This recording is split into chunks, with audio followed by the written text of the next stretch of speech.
completing Unit 2. Welcome to Unit 3. My name is Nathan. I'm going to be your instructor throughout all of this unit, and we're talking about motorcycle familiarization. And what that means is that we're covering everything from primary controls, what your switches do, how to turn it on, how to mount, dismount, all that, all the way to swerving, getting it out in the parking lot and practicing out in the parking lot. And as you can see, we're in the garage right now, which is a perfect spot to get familiar with just the controls. And when we get to the point where we're going to turn it on and go for a ride, we're going to gear up and then head out there. So go ahead and come on over. We're going to talk about the motorcycle, what everything does. We're going to start from the right-hand side where your foot goes, work our way up and over, and then we're going to end over here on your left side where your other foot goes. But everything in between, we're going to go ahead and cover that. So every limb has a purpose and has a job to do. So down here, on the bottom right of your motorcycle, this is where your foot's going to go. You keep the toe box, right, where the balls of your feet are, right here. And then just in front of that, this is the brake. Well, this is one of them. This is your rear brake. Now, this is responsible for about 20 to 30% of your braking power, depending on situation and circumstance. But generally speaking, 20 to 30% of your braking power is going to be done here. Now, that's pretty much it for your bottom right foot. Now we're going to move up to the right hand. Coming up from the right foot to the right hand. This is the equivalent of the gas pedal to a car. This is your throttle. So this tube right here that you can twist, that's going to give power to your engine. This chrome piece right here, that's your brake lever. Now, separate from your back brake on the foot, this is going to be the front brake. So if you're following along so far, everything on the right side of the bike has been either to go or to stop going. So again, that is our front brake. Now, over here to switches, this is going to apply to most modern bikes. Now, this is a Yamaha, it's a Japanese company. Most of the other Japanese companies out there do the same style of switches up here on the front. If you get a Harley, it might be a little different, but you might need to use your imagination if you've got a bike that's a little different than this. But as standard, you've got a big red switch. This is going to be your engine shutoff switch. Down is going to allow your motorcycle to operate. Up is going to turn off power or kill power to your engine, and that's why some people call it a kill switch. So ignoring this button here, we've got the big red button, and then you've got your ignition. So this ignition button right here, that is the equivalent of turning your key in the car to on and then turning it a little farther, and that's what turns your engine over. This button is what turns over your engine here. So to make sure that it actually turns on, you have to turn that on, and then you can turn your engine on. And that about does it for the right-hand side here. We're gonna move over to the left hand real quick. And now that we're on the left side, this one doesn't twist. This is just a handlebar. Now, we're out of the garage now. We're fully geared up, ready to mount. Now, as far as buttons go, you've got hazards. Your bike may or may not have that button there, but that will just signal all of your lights to turn on simultaneously. Most bikes nowadays are going to have a high beam and a low beam for your headlights. You got your turn signals, left, right, and then you push it in the middle. Push it straight forward to turn it off. Unless you've got a bike that's got a turn sensor and can auto turn off your turn signals, most bikes don't have that. So when you get your motorcycle, just assume it's a left on, right on, and then it's gonna stay blinking until you press the button in the middle to turn them off manually. And then just below that, you've got your horn. Some manufacturers have opted to put the horn above the turn signals. And this is where getting familiar with your own specific bike is important, because every bike, these buttons are laid out slightly different. So just start pressing buttons and see what happens. Now back to primary controls over here, we've got our clutch. So this is a manual transmission, so in order to shift gears, you need to pull in this clutch, and that's where that's at. And that wraps up the handlebars. We're gonna move back down to the left foot because there's a job there too. All right, now that we're down here, this is where your foot's gonna go. So same as the right side, it's gonna look like this. Usually it's got, either it's just a metal peg sticking out, or it's like this, it's got that rubber piece on there to help for comfort. But this, instead of being a brake where you push down, this is where you shift gears up and down. So if you're familiar with a manual transmission, you've got neutral right in the middle, and you can kind of just go to whatever gear you want. You got first, second, third, fourth, fifth, and sixth. And you can do things like first to third jumps or second to fourth jumps. On a motorcycle, they're sequential. So you have to go in order, and they put neutral in between first and second. So if you were to look at a chart, it's gonna look like first gear on the bottom, then neutral, then second, third, fourth, and fifth. And then if you have a sixth gear, there's a sixth gear up on top. Later on in this unit, we're gonna revisit the shifter and explain how to use it properly. But for now, we're gonna go back to the top, do an overview to kind of understand what's going on with this bike. So like I said, while your bike's in your garage, you've got all the time in the world to just play with it. But as far as controls go, you've got primary and secondary controls. And to make it even more concise, primary controls are just anything that can make your bike go and stop. So your rear brake, your front brake, your throttle, your clutch, and your shifter. So basically, if you're going to accelerate or decelerate or shift gears, Any mechanism that's involved in those processes is going to be a primary control. For example, even your handlebars. The bars themselves are considered primary control sometimes because steering requires that. So moving your bike, those are primary. Everything else, that's going to be secondary.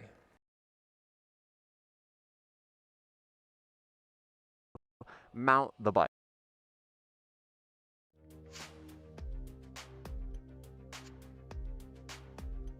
So we talked about, to recap so far, before we jump into, I hope you all practice. So Unit 3 lesson, before we jump into this lesson, so we already learned tight turn from a stop. We applied the knowledge from that one to how to do a U-turn, which is just 2 tight turns from a stop. Now we're going to apply that U-turn into a figure 8, and this is my favorite one to practice. I love this one because it's just so fun. You're getting a lot of experience doing left-handed U-turns and then right-handed U-turns and going back and forth.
Donuts. Nice, nice. Turn this down just a little bit. How's everybody doing today? Hope everybody's doing today. Welcome, Georgia. Welcome to nice cadet. Got a cadet in the class. YouTube member. Dibs on the marble donut. How you guys doing today? How you guys doing today? Speedy, could I use that to get... No, so that it's not an endorsement class, but it's going to be for those people that can't make it to the MSF, but they can make it to their local DMV, or after you've taken the MSF basic rider course and you're like, I want some more in-depth stuff. I feel like I got a lot, but you know what? I feel like I need a little bit more, and that's what this is about. This is what the course is about.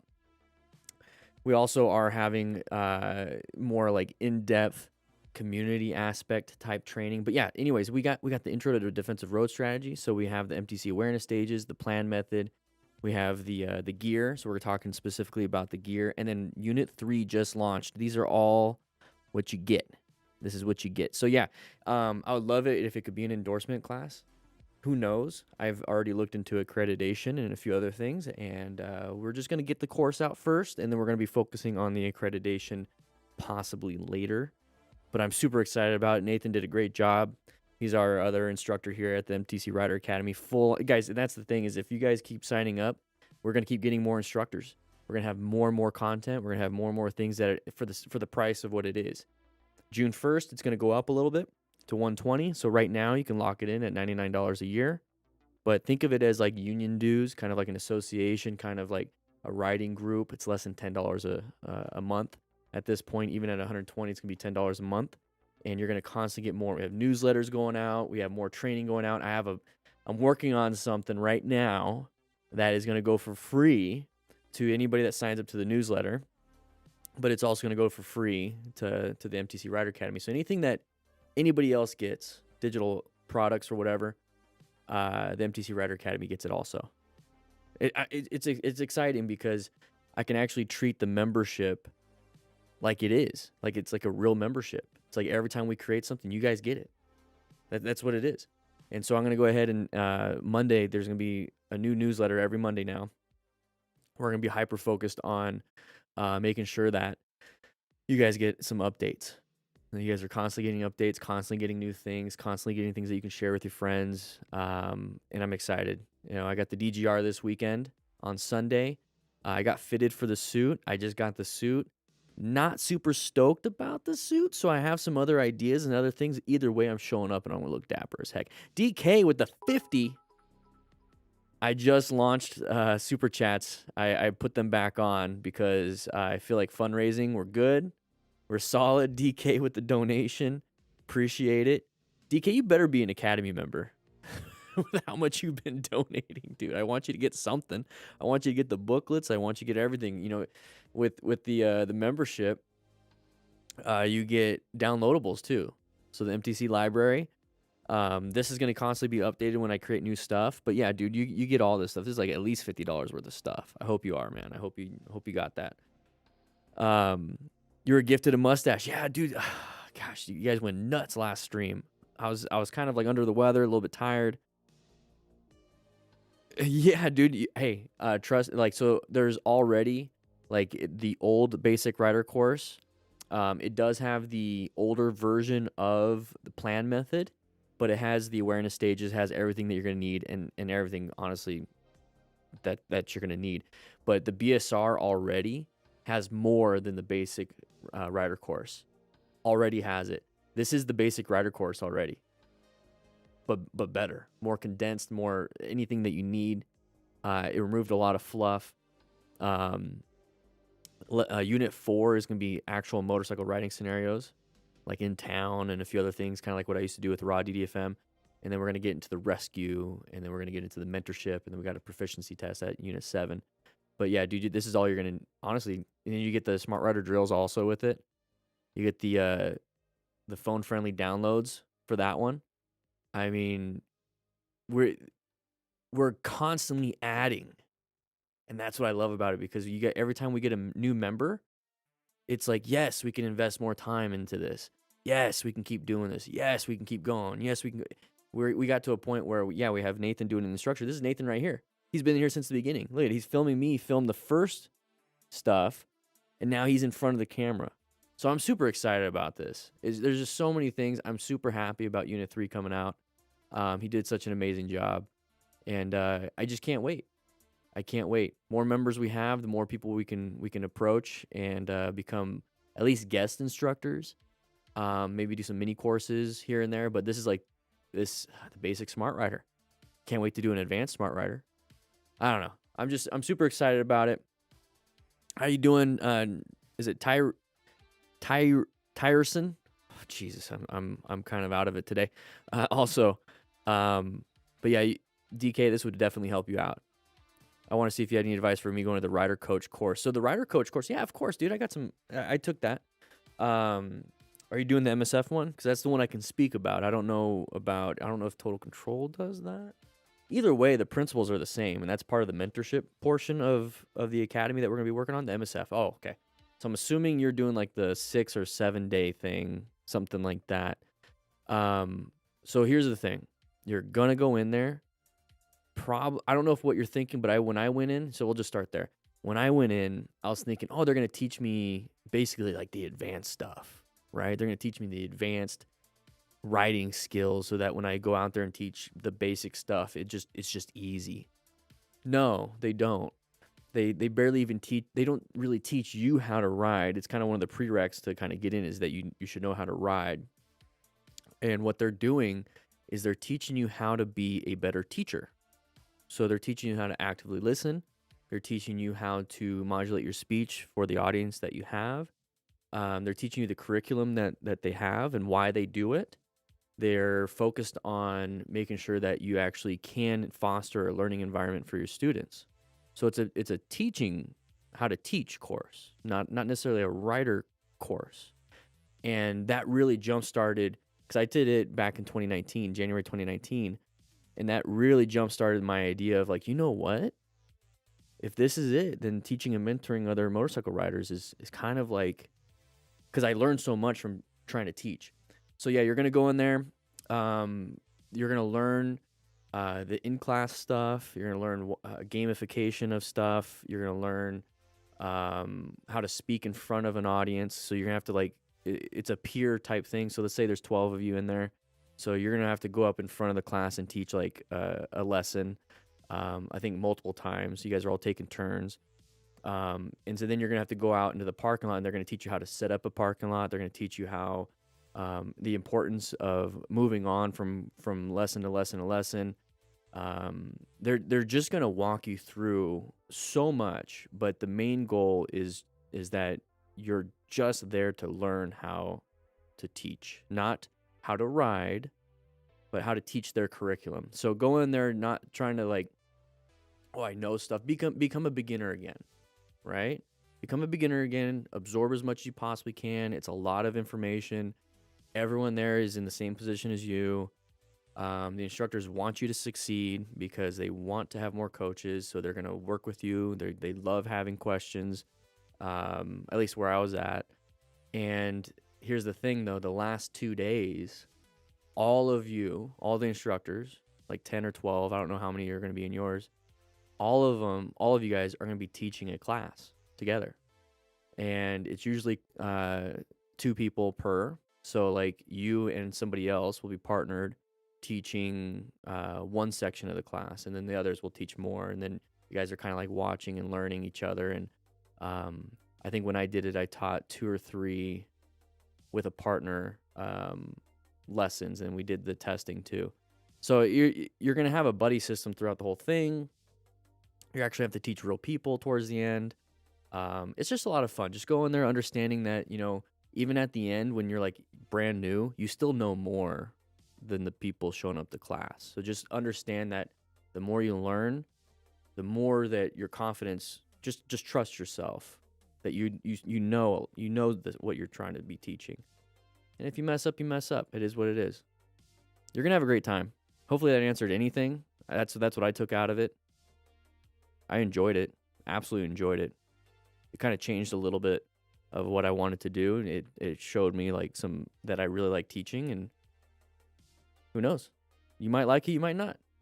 But I enjoyed it. That's why I'm here. That's why I'm here. I love teaching, and that was a big step for me. And then teaching your own classes is a lot of fun. But yeah, everybody, we have Unit 3 that just came out. Unit 3 of the Basic Smart Rider. So it's the Basic Rider Skills. Okay. Comprehensive guide to primary and secondary controls. We have Nathan as our instructor for all of these. Great stuff. If you guys don't know what we're talking about, this is what the course looks like. Okay, so let's just click on basic operation. Mounting and dismounting already. Now we're going to use that same strategy to get on the bike, but we're going to turn it on and turn it off. So yeah, and DK, let's go ahead and put that back. DK, this might actually help you out. So if you do take this course, it might give you some talking points, because I learn a lot by watching other people teach, and then I'm like, I like how he said that. I'm going to start using that. That makes sense to me. It's going to make sense to somebody else. So you might want to sign up, but thank you for the 20. Again, dude, that's $70 already. I appreciate that. So yeah, sign up, take it, enjoy it, start teaching everybody. Yeah, but right here we have Unit 5 Rescue Awareness. These are the drafts. They're not out yet. It's not out yet. Mentorship 101, Effective Communication and Teaching and Mentoring. It's not out yet. I still got to get the video at the top. Thank you, TK. But yeah, right here. It's going to be great. You're going to do great.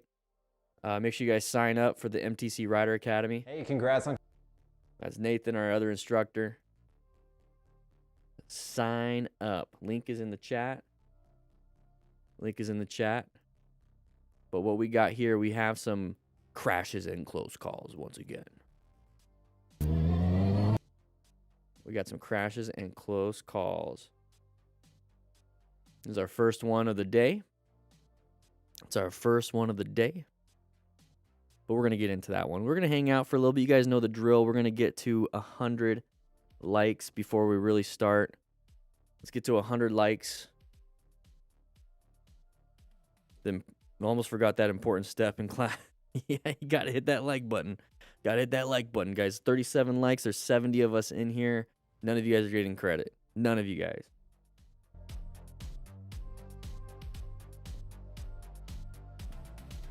Any tips for allergies on the bike? Outside of taking some allergy medication before getting on, washing your face, maybe even taking bringing some flushable wipes or something like that, and wiping your face every now and then so you can get the allergens off your face. Stuff like that. Just watch plenty of training videos and practice in an empty parking lot or maybe in a neighborhood before hitting the main roads. Look into counter steering before going fast on two wheels. Great advice, Speedy. Great advice. And then we talk about that in the academy. And also, we have Motorcycle Training Concepts YouTube channel that we put out some good stuff there too. Dropped my new bike last year and never got back on. Aw. Ready to learn again and get back out there. Good, Keith. Good. I recognize the beard. You've been here for 2 years. Over 2 years, man. That's amazing. Guys, make sure you guys hit that like button. Yeah, the new basic Smart Rider course might be helpful to get you going again. Okay, we talk about a lot of that basic operation in Unit 3. Yeah, DK, I agree with that. Yeah, everyone wants to talk about counter steering and putting name to things, which I agree. Putting names to things is very important. That way you have like, I don't know, at least a foundation of where to go when it comes to stuff like that. But at the end of the day, it's almost instinctual from the body perspective to counter steer. Because when you talk about counter steering, it's like, yeah, in order to turn left, you turn a little bit right, and then the wheels kind of come in. It's like, well, okay, so then people start direct steering to the right, and they're like, how come I'm not turning left? And that's when it starts to become an issue. So I always mention when you're riding on a bicycle, let's start off with a bicycle, because that's something you have more control because there's less factors involved. Is that when you're riding a bicycle, let's say we want to turn this way. I'm looking at the screen right now. We want to turn this way.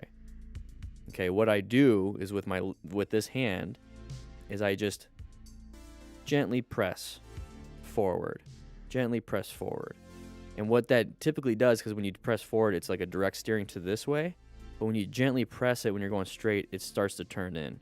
Kind of gives you the concept of counter steering because you're countering the direction you're going. But you're not really doing that when you're trying to turn. You're kind of like leaning in. But when you lean in, your shoulder kind of pushes. It's just it's a body mechanics type thing with some physics. And I'm not too concerned about, trying to teach the concept of it. Because then it's too much for a brand new rider.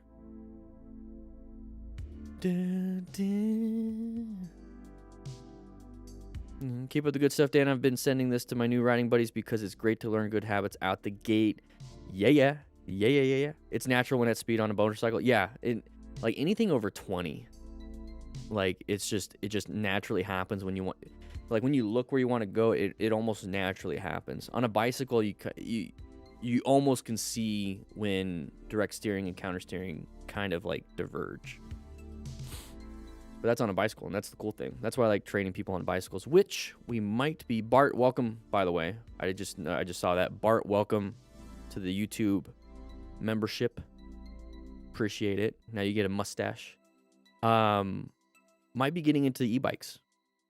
Nathan's doing such an amazing job with motorcycles.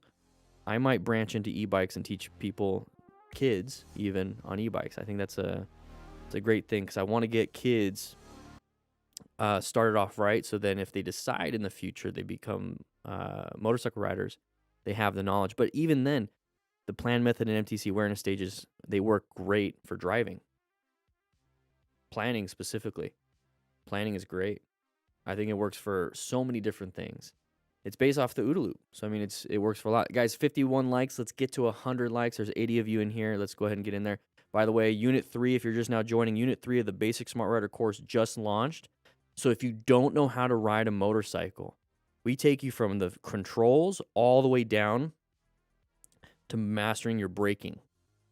So we do friction zone, tight turn, U-turn, figure eight, shifting, everything, turning it on, how to mount it and dismount, swerving. We teach you all that stuff. That just launched today. So sign up now, start taking that class, and let's get going. Let's do it. Do it. I'm a Dutch student of safety and risk and love to put that to practice while writing. Your systems work great for that, and I'm spreading the word among. Hey, and then share the course. The course, we're gonna be launching more and more stuff. But yeah, I appreciate that, Bart. It's good to have you here. Thank you for sharing the knowledge. Main thing is to get people safe. Safe. The planning application for moto riding 100% carries over into driving. Yes, dude, it carries over into so much. You know, you could be positioned for safety, right? I use the example of going into a restaurant. Position for safety. Position yourself next to an exit, possibly. And I'm thinking firefighting, right? Position yourself next to an exit. You locate a hazardous situation. You know, a kitchen fire could be happening. You assess if that's really a threat. Somebody has a fire extinguisher, they can handle it, cool. If they can't, it's getting out of control. Navigate that active threat. You leave. But you found your escape path when you positioned. You have a decent space between yourself and possible threats out there. And you have great line of sight of where you need to go. I mean, you can use it for everything. You can use it for everything. You're welcome, Watster. Melt. I know, right? I think it'd work. We're going to work on that. But yeah, guys, make sure you guys sign up. So if you want to improve your motorcycle skills, if you want to identify and navigate hazardous situations, enhance your safety with proper gear, gain valuable medical knowledge, which is Unit 5, and become a part of this community. Come on, guys. You know what to do.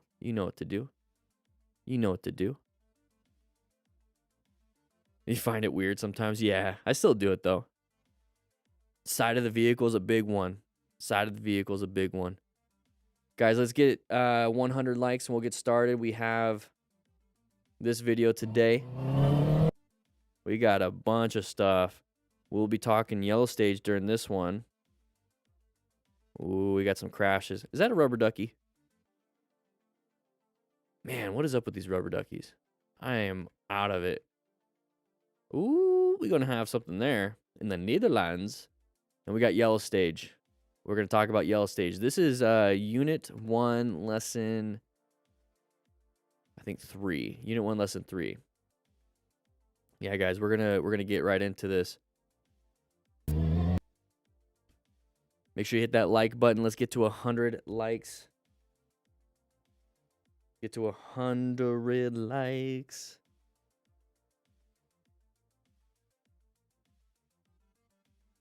$100 likes. Let's get some music going while we're hanging out here.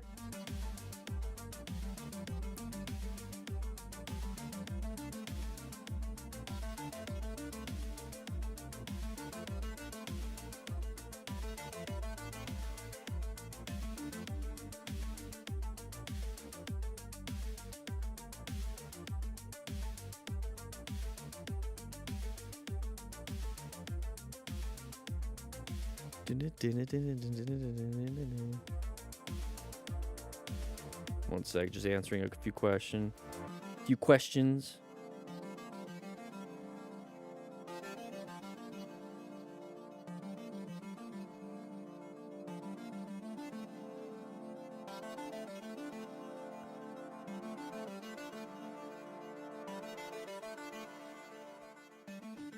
How do you handle a car driver that just clearly doesn't like motorcycles? Get out of their way.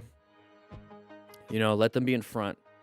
That's like one of the biggest things that I try to do is that if there's somebody that is being dumb, it just kind of chaotic, go in front of me. Let me watch you versus having them behind me. I don't turn my back on crazy, chaotic people. You know? You just don't know. So when it comes to positioning for safety, I want to see line of sight, right? I want to have an escape path. So I want them in front of me. So if like I'm in front of them and they're like on my butt, I'm going to scoot over almost on the line on the far right for me and in America, move over and let them go. Just let them go. Let them pass within the lane, right? If they're just being that chaotic, just go.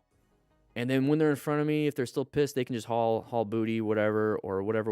If they still try to hassle me, I at least see them now. I'm going to constantly put myself in new positions.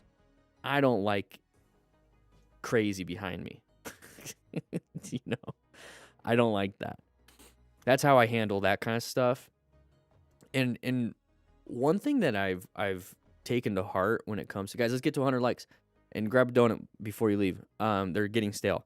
One thing I learned, and I've been reading a lot about just random stuff, and I learned like medical malpractice. It's kind of a weird subject right now, right? And so many doctors screw up. And there's like, medical malpractice insurance or whatever. So many doctors screw up. The ones that get sued are the jerks. I'm trying not to say a-holes because sometimes there's kids watching, but they're the jerks. So even a nice doctor that screws up probably won't get sued. And so that made me think a little bit. It's like, why? And it kind of applies to everything. So if you have like a jerk on your butt, if you're a jerk back, well, they're going to get you. They're going to screw with you. If you have a jerk messing with you while you're on your bike and you're nice, it just deflates it. They're looking for that same energy back, right? So like a jerk doctor is going to get sued because they're going to match your energy. And there it is.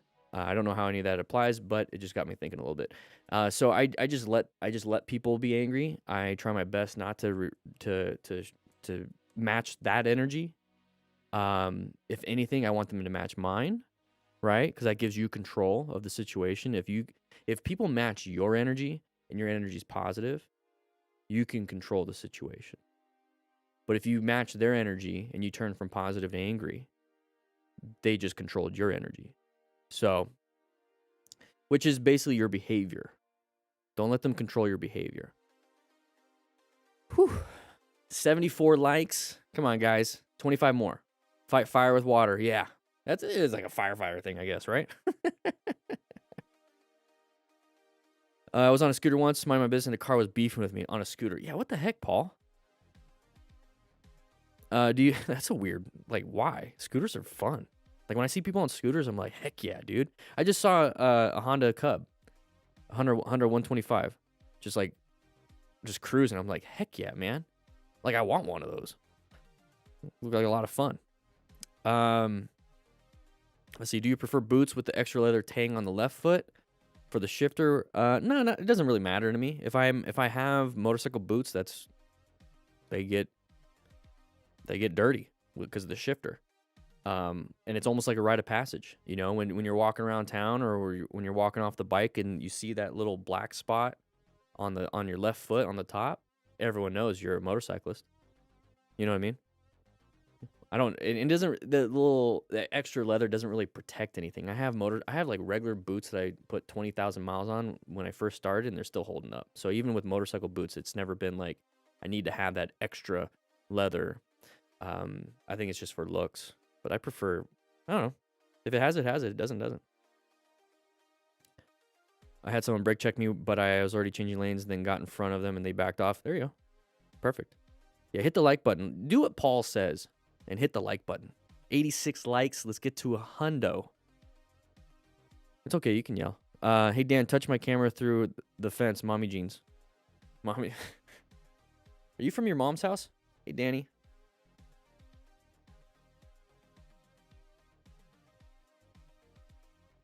There you go, Dan. Worked valet, saw a lot of guns. Road rage just ain't worth it. Wow. That's interesting. Like, that's like very bad gun ownership, if you know what I mean. If they're just like leaving it in there for a valet. The ruckus, they still make ruckuses? The ruckuses? 89 likes. Let's get 11 more. Let's do it to it. Let's do it to it.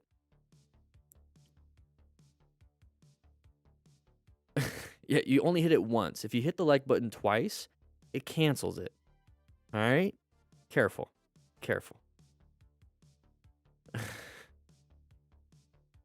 Guys, we're going to jump into this one. This is a yellow, so we're not jumping into it yet because we got to hit 100 likes. We have yellow stage to talk about today. We have the lefty loosey drill to talk about.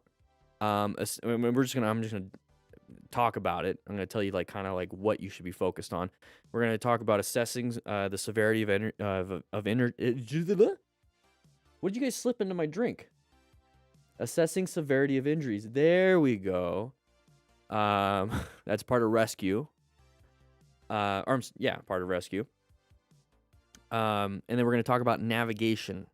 So that's part of the plan method, navigating active threats. And we got to quickly assess the severity. Quickly assess it. You hit the like button 3 times or 11 times. I don't know if it works that way. After this, I'm going to take the bike, do some quick work on it. Quick shout out to Quad Lock. They do some good stuff. Absolutely love this. Absolutely love this. 1 second.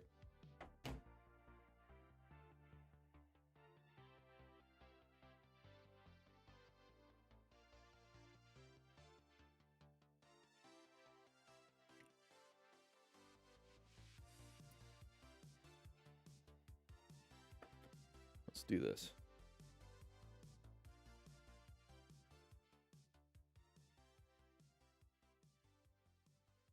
There we go.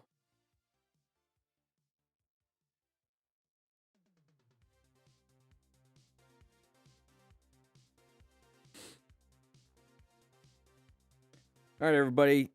Quick shout out to Quad Lock. They are a sponsor of this channel. Use them every single day. I have this on my S20 Plus 5G. Love it. I use it for the Smart Rider drills. I use their motorcycle handlebar mount. This is the regular version. I have the Pro version. I love it. It's all black. It's maneuverable. Either way, it's amazing. But here's the thing. I use the vibration dampener on it just so that it doesn't mess up the camera. So what I'm talking about here is that you have the optical image stabilization on your phones, and this reduces the vibrations that will, hopefully it doesn't damage your actual camera. So I've been using it for well over a year now, and my camera's still doing fine. It's absolutely great. So what I was talking about when it comes to the drill booklet, and I use it for my drills, this is what I'm talking about right here. So I have it hooked on my handlebars just like that person does, use it for my GPS, and I use it for my drills. But yeah, Quad Lock's been an amazing sponsor. They've been helping out quite a bit. But yeah, grab the motorcycle mount. Links in description for that, and links in the description for this. It's basically going to take you to the website that's behind me. Like, you can use it for the boat, you can use it for everything, but I use it for the motorcycle stuff right here. Vibration dampener, handlebar mount. Grab a bunch of stuff. It's actually pretty inexpensive. But with that said, I think we're going to go ahead and jump into some crash videos. I had to do an ad spot, guys.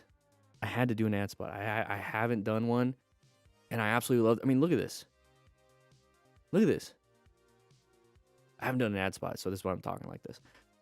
They have so much. You can use it for the car, cycle, marine.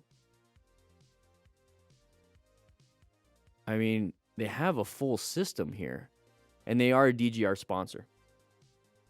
They are a DGR sponsor. You can build your own. You guys know that? Yeah. It's absolutely amazing. You can like build your own thing. So let's go ahead and build out like what I have. Let's go ahead and build out what I have. You know, in fact, let's go ahead and record this part. So guys, let's go ahead and build out what I have for my S20 Plus. So what I have here, let's just go ahead. Let's do Galaxy. Let's pick a case, S20 Plus. Look at all the different cases they have.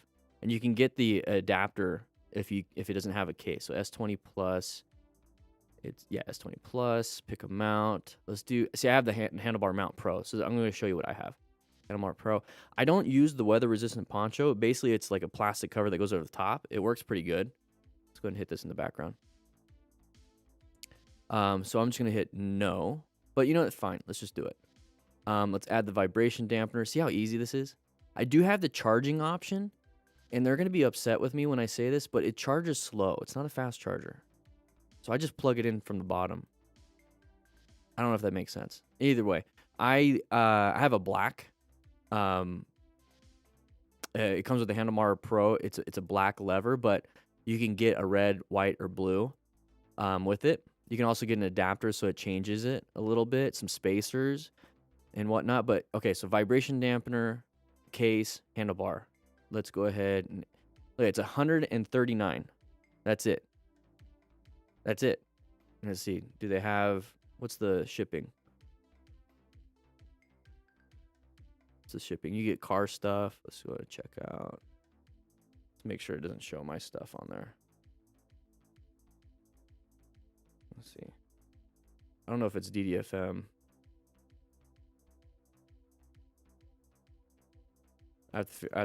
What's the link in the description?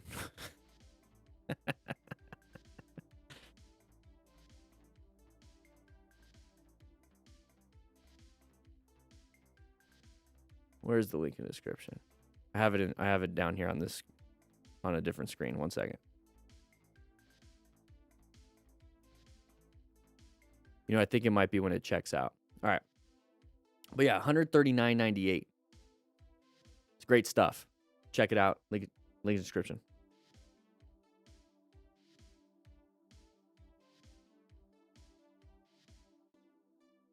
We got 100 likes? Heck yeah. Heck yeah. Let me do some quick housekeeping. We're gonna get started.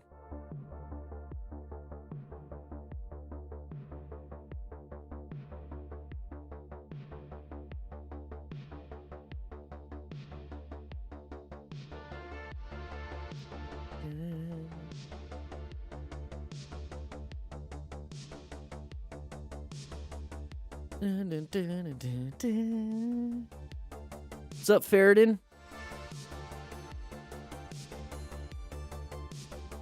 If I buy a rescue pack, will you start now? Sold out? Yes. If you buy a rescue pack, I'll start now. But I don't see that you bought it. Shipping's free, Danger Ranger? Yeah.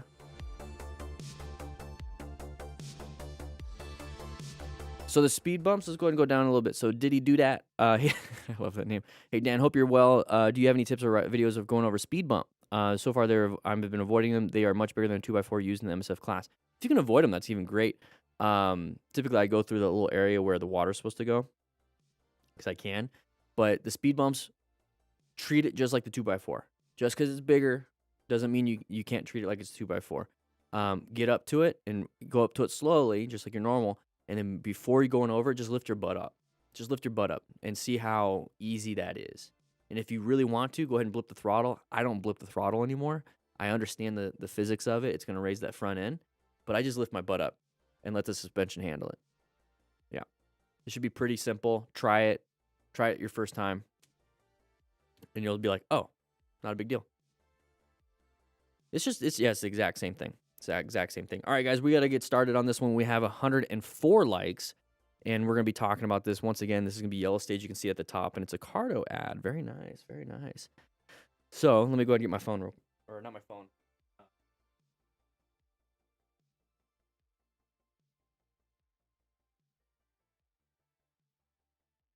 Get my helmet.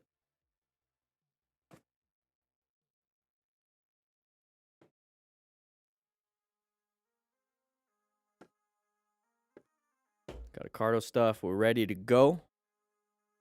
We're ready to go.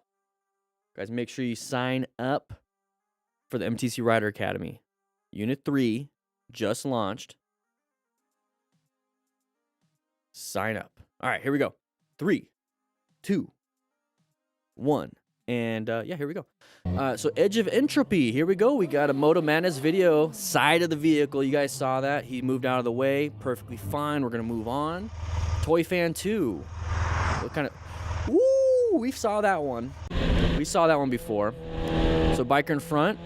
Okay. Jack Simeleon. Okay. Open lane pattern. We saw that for a quick second there. That was a little bit of an open lane pattern. So we're coming up to here. Okay, we're coming up to here. That person's in the left lane. They switched over into our lane. Okay, as soon as we saw that, okay, so thankfully we're in yellow stage, prepped and ready for that.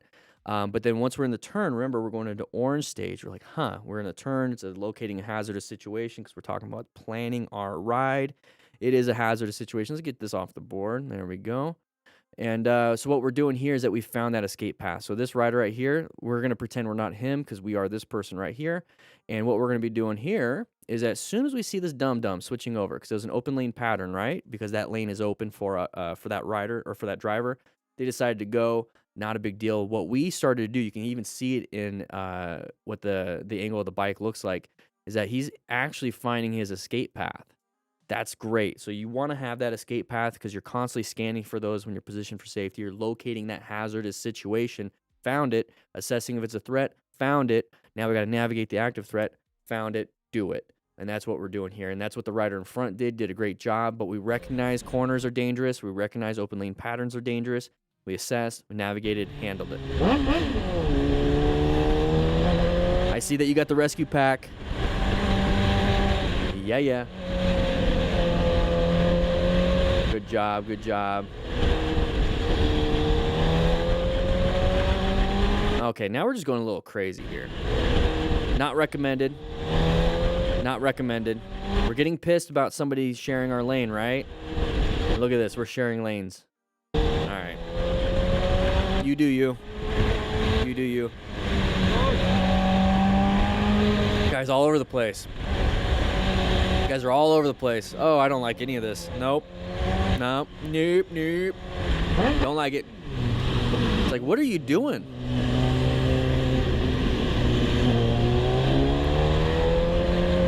It's chaos. Absolute chaos and carnage diving into Moto Madness Live.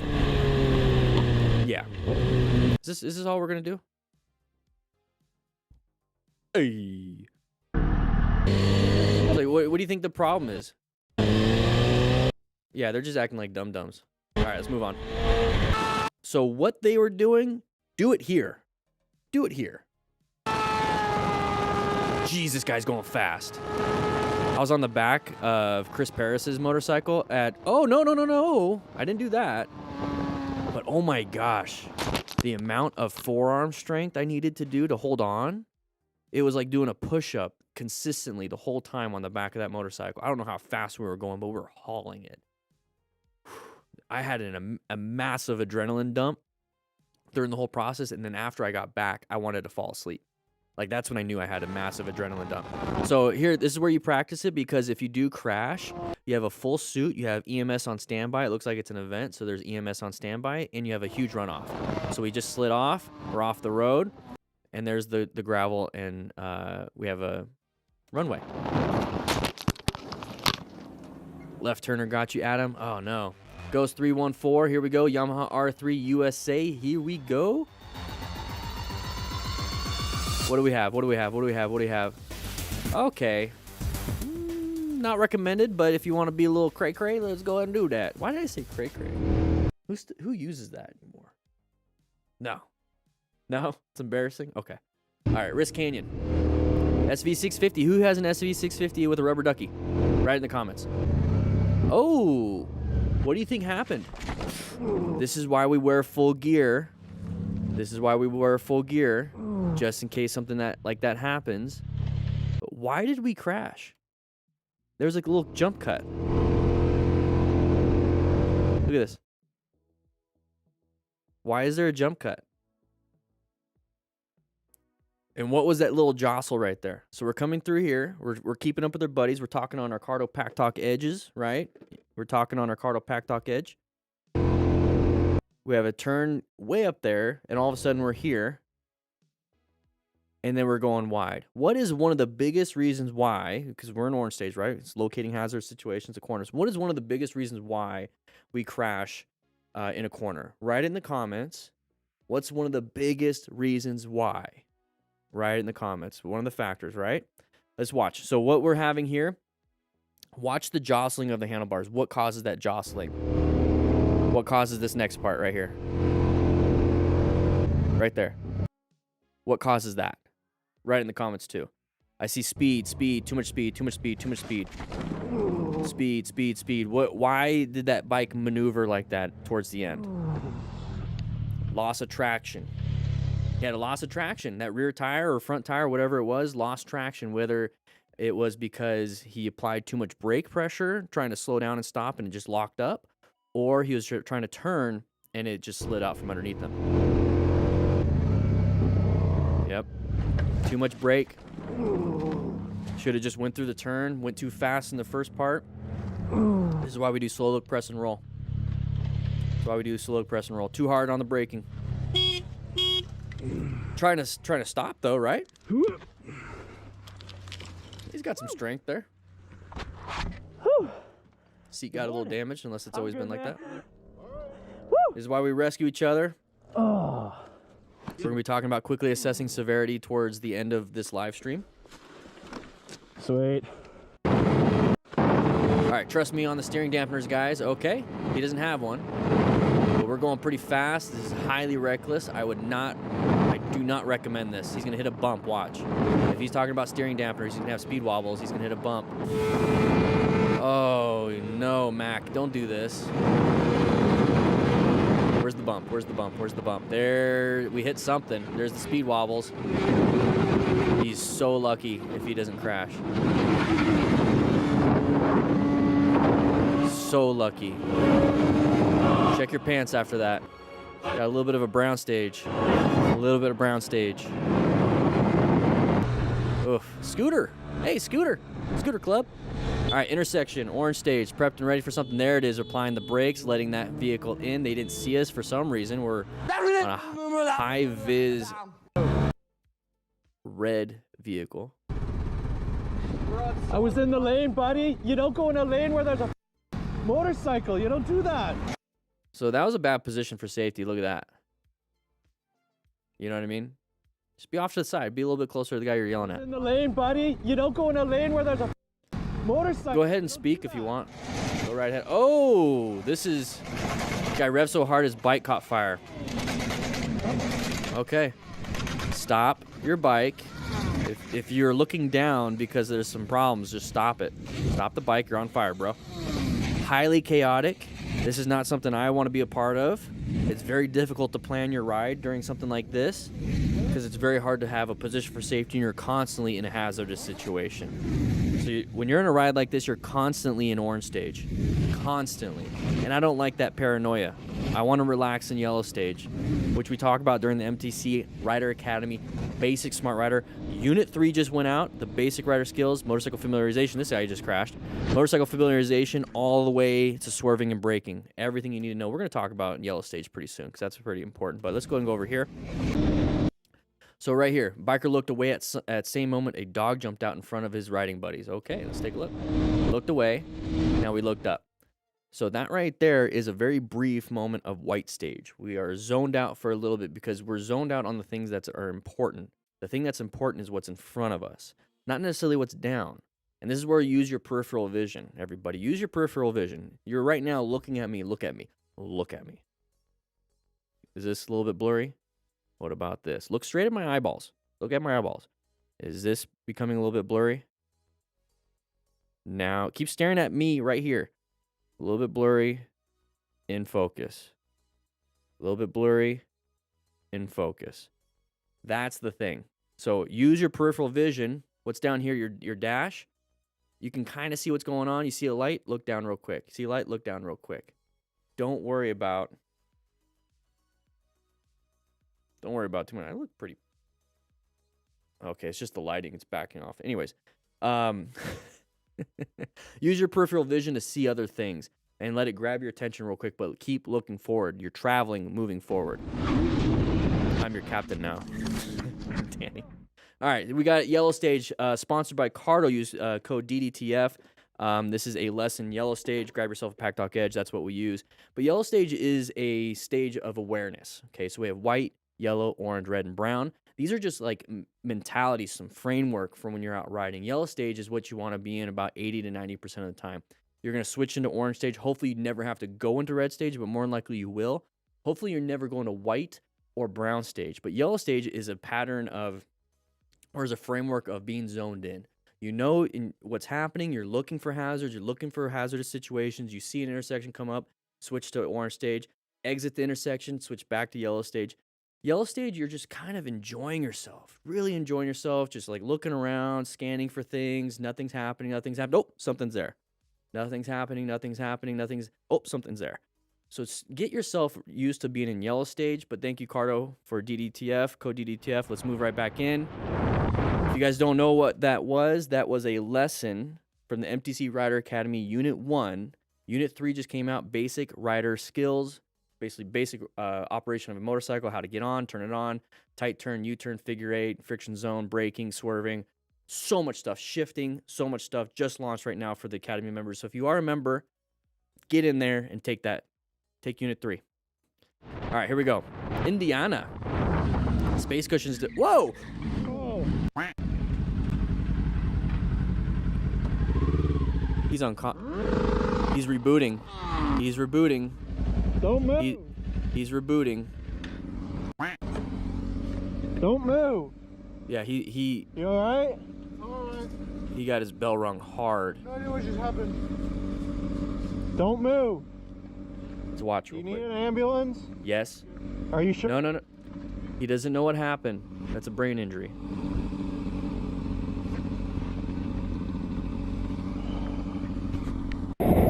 Yeah, the Windows XP boot screen going on. Yeah, exactly. This right here, everybody, this can easily happen. This can easily happen to anybody out there riding. It can happen to you just tripping and falling and hitting your head. This is a problem with motorcycle riding. You're just a pattern of getting hurt. And it's what happens. Right here, we have a head injury symptoms going on. So let's go ahead and watch this real quick. And I want you guys to see this. I want you guys really to pay attention to this one. Because right now what we're having is somebody slowing down and stopping in front of us. This is our total stopping distance and our space cushion right here. Okay, so this is our total stopping distance and space cushion right here. We have good line of sight. We can see coming up right here. We have people stopping. And that's going to let us know, hey, this person's going to stop too. So this right here is going to go ahead and go away. We need to have ourselves a space cushion. We need to be talking to each other on our Cardo Pack Talk edges, guys. Make sure you guys are talking to your whole group. You can have at least 15 people on that dynamic mesh. But you can tell them, hey, everyone stop. Whatever it is you need to do, stop. Because these people are stopping. Not good. So we're coming up to here. You can see the person in the right mirror. And then somebody just went right past. Now, why did he start falling off? Not too sure. Maybe he was trying to swerve out of the way. Look at somebody to my left. Just some craziness is happening here. Now, did he have a medical emergency before falling? We don't know. Did he just... I don't understand why he fell. But we were slamming the brakes. Maybe lost balance off the bike. It wasn't gripping the tank with his knees. Okay, we talk about that in Unit 3. So here's the thing. We're going to go ahead and fall down. We're going to hit the ground. So this is mechanism of injury. We're looking at mechanism of injury right now. So he's going to hit his head on that mailbox. The mailbox didn't move. So we're talking probably 30 to 40 miles an hour head impact. It's worse than a baseball bat to the head. Thankfully, he had a full face helmet because his face went first. So we have that chin bar protecting ourselves. And now we're swung around. So based off of mechanism of injury, right, when we talk about that, we have possible head injury symptoms, or possible head injury. Yes, we have one. But also possible spinal injury. So it's cervical spine, your neck, okay? Really bad. Really bad. Just based off of mechanism of injury, if you witness this, oh yeah, we're calling 911. We're going to have you lay down, we're going to sit down, we're going to wait. We're going to have them show up, and if you don't want to go still, sign the refusal waiver. Sign the refusal waiver. You don't have to go. You have to consent to go to the hospital, or it's kidnapping. So the firefighters know that. EMS know that. That you have to sign, or you have to say, yes, you're going, and you have to get on yourself and all this other stuff. There's implied consent. This is more of an informed and expressed consent. We talk about that in Unit 5, which is going to come out in a couple weeks, about rescue. Oh. So he hits. Now it's our turn right here to remain calm. And what you can do to remain calm is call 911 or tell someone to call 911. So you can use your cardos to tell your buddies, hey, you call 911, let me go and handle this because you have the medical training, right? Grab yourself a rescue pack on the store. Ensure your own safety. We don't want to be a victim too, so now our buddies would have to take care of us and the guy. So we want to be a rescuer, not a patient. So we have to make sure that we're safe also. So we got to stop any major bleeds because that's really all we can do out here. So if he's bleeding profusely, or even just bleeding anywhere really, on his arm, his torso, his legs, whatever, there's multiple things you can do. Direct pressure, lots of pressure. Use your body weight on that.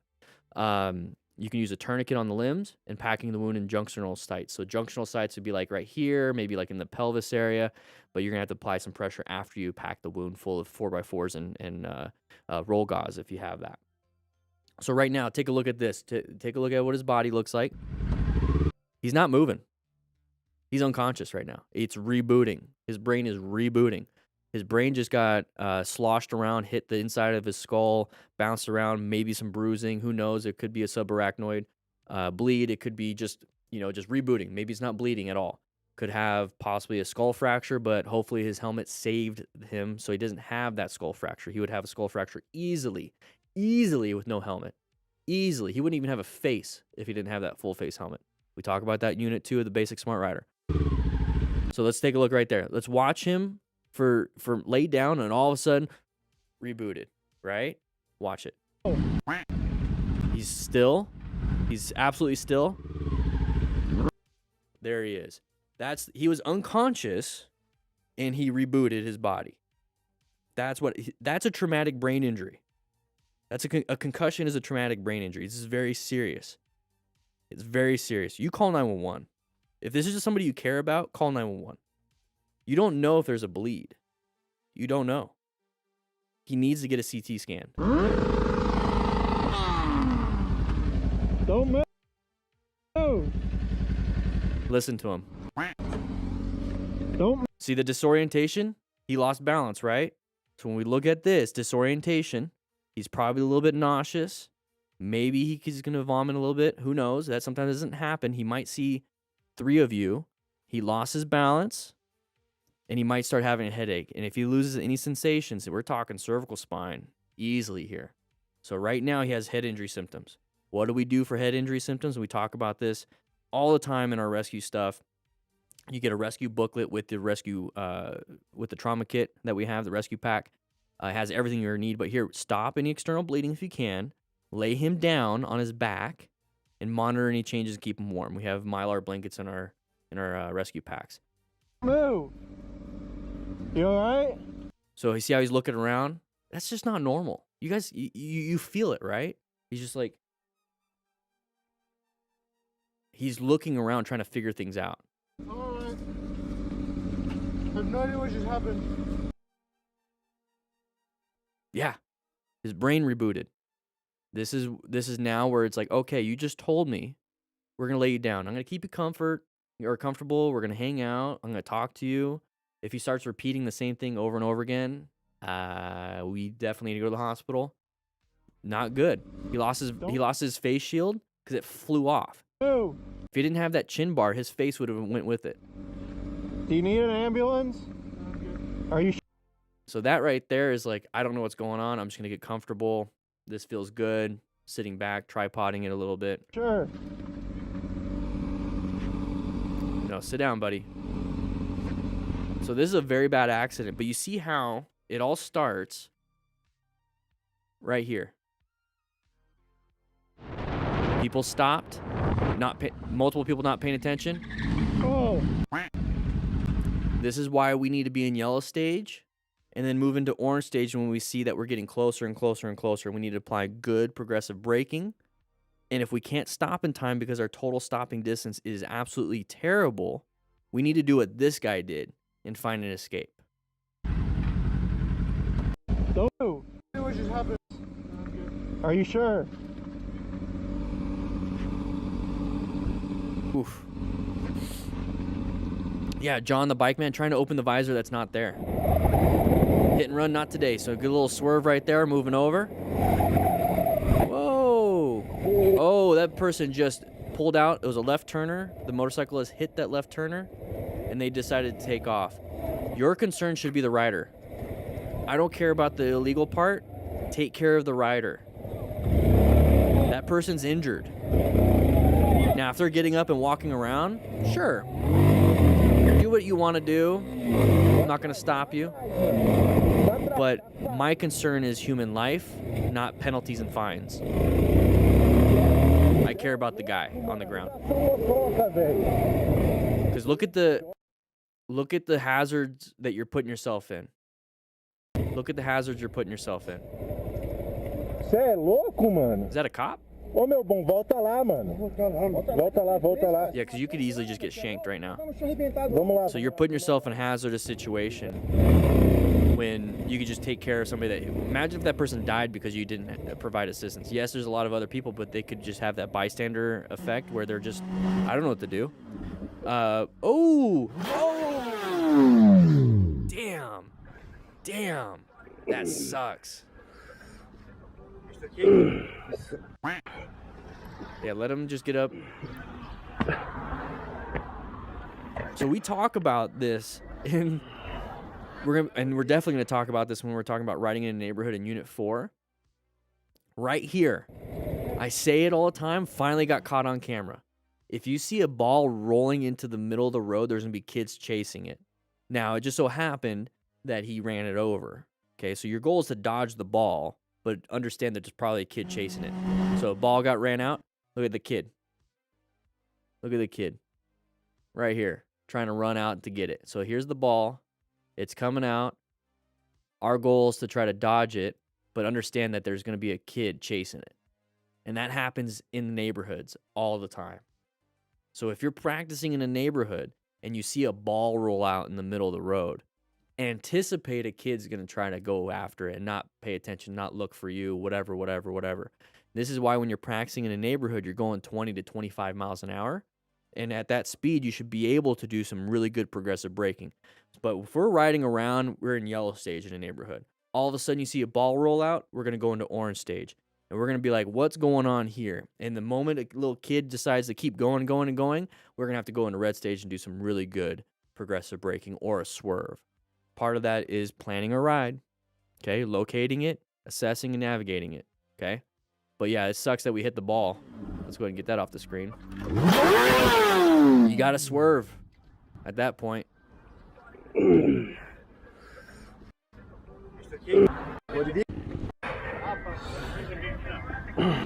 All right, rain.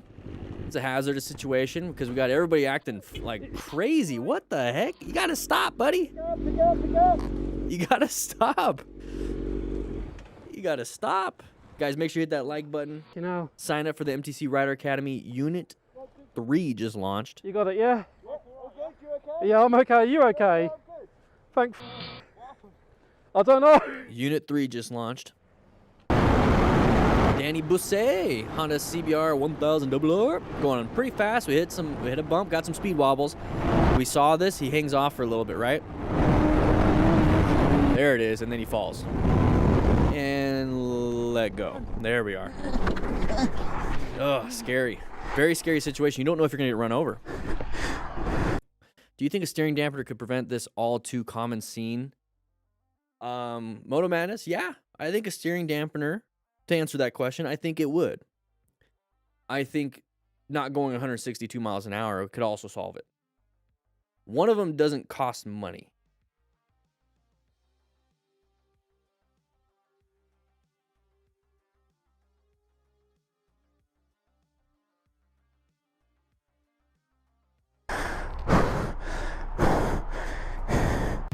All right, here we go. Der flip. Look at the position for safety. You can't see anything. Are they going to slam the brakes on you? Why are they switching lanes? Good job. Now moving off into a better position. Oh, decided to go back. Did a great job on finding that escape path and utilizing that escape path. So let's take a quick look at this. Not a great position for safety in terms of line of sight. We need to have off to the side a little bit better. We need to if I was this person, I would be off about that far on the right side. That way I can see past that vehicle. If they decided to switch over, which is what they did, so they decided to switch over, I'm going to switch over onto this side. Okay, just switching lane positions. That's all I'm doing. So what happened here was he did a great job. That person switched over. We're moving over to a better line of sight. You notice how he's in the center. Now he's moving off to the left. Very good. And now we're going to go ahead and accelerate. We don't know what they're going to do. Maybe they're going to turn off, right? So right now, our escape path is right in front of us. So no matter what, right? Because we have great line of sight, escape paths in front of us. We could still roll off the throttle and apply some good braking, some good progressive braking. But what happened here was that we were side by side. So if we slammed the brakes, we had a good chance of possibly panic braking, right? He recognizes it, realizes, you know, that person's switching over quick. I have a very fast bike. I'm going to do what I need to do because you can't swerve left, you can't swerve right. Where's our escape? Our escape can be in front of us and behind us. And by behind us, it's kind of a weird way to say it, but what it is, you're braking, allowing them to go in front. You're going to become behind them. What this person decided to do is utilize one out of the two available escape paths. Like I said, left and right doesn't work, and he escaped. That, to me, is a win. It's a close call. It could have been a crash. It's a close call and not a crash because he did what he had to do. Okay, and I say he, I don't know who this is. It could be a she, whatever. But the rider did a great job. The rider did an amazing job, got himself out of there. Moving on. Dirt flip. Hopefully you don't make me look stupid by not paying attention during this intersection. Orange stage side of the vehicle, swerve. Hey, you know what? Did a great job on the braking though. See, I said swerve, he applied the brakes. Either way, he solved the problem. So here's that typical side of the vehicle. Write in the comments if this is something that you're like, huh, it catches my attention now. I say side of the vehicle when I see sides of the vehicle now, but definitely an issue. So we're going up to an intersection. We should be in orange stage, right? So when we're in orange stage, we're covering the brakes.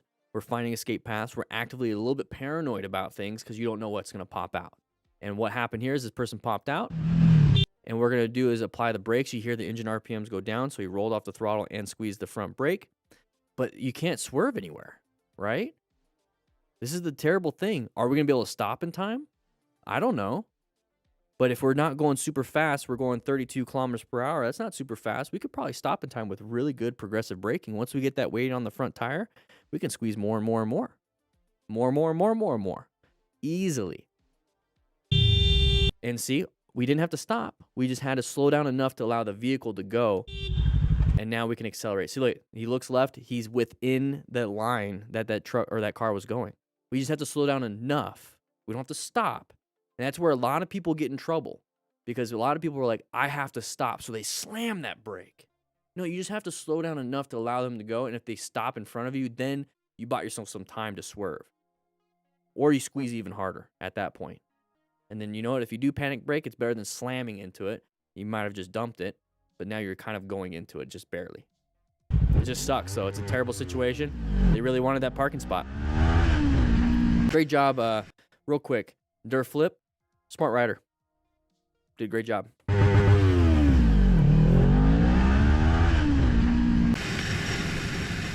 All right, side of the vehicle, they decided to stop. Whoa! Couldn't see that vehicle, right? Let's take a quick look at this one.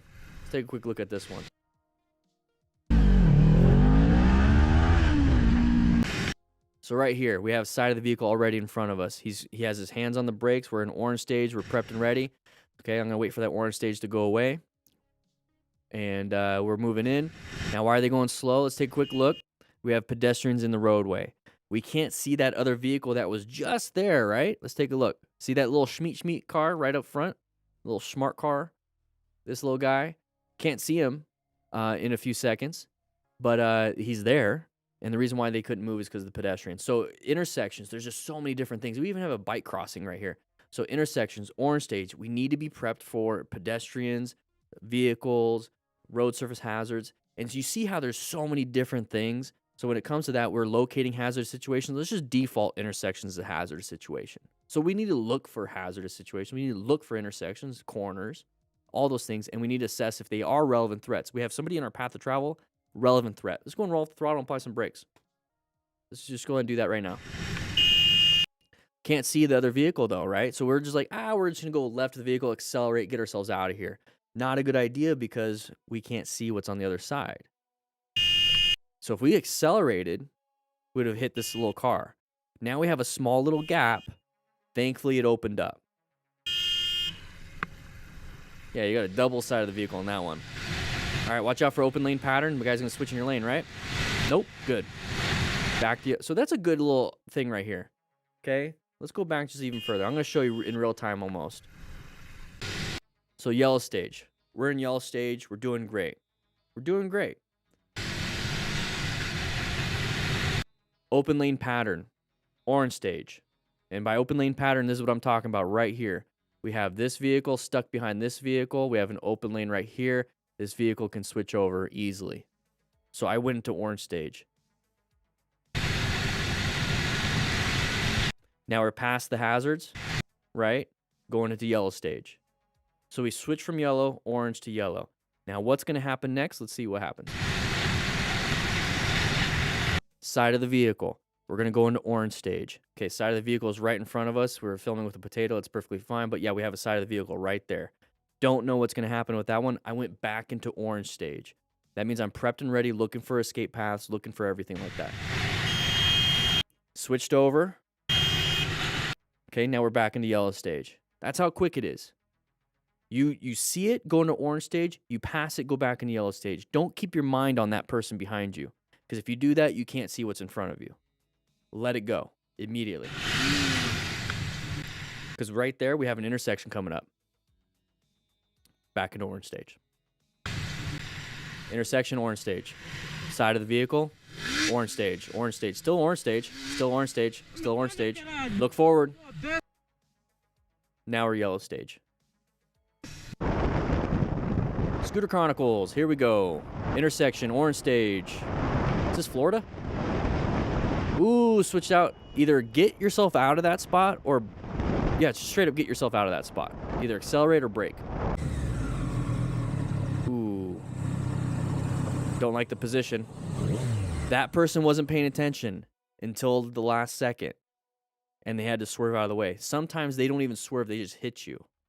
This rider got very lucky, so as a smart rider, what do? We acquire and use personal protective equipment. Got very lucky.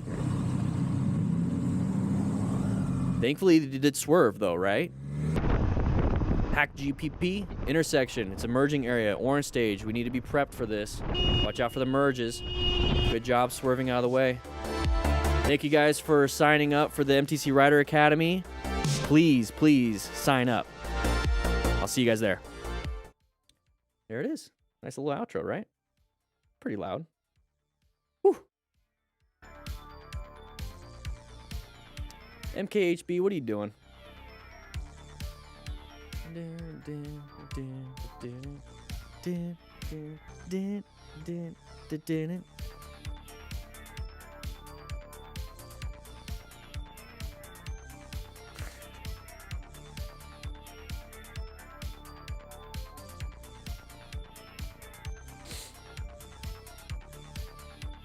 The dance club.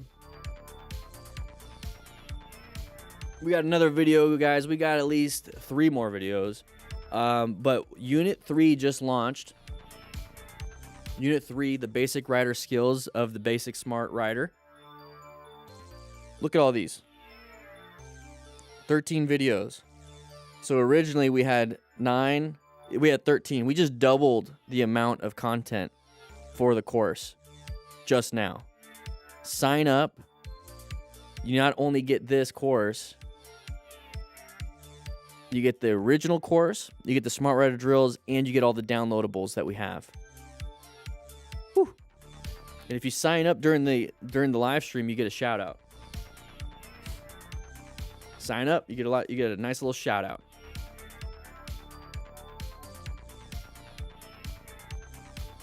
In fact, let's go ahead and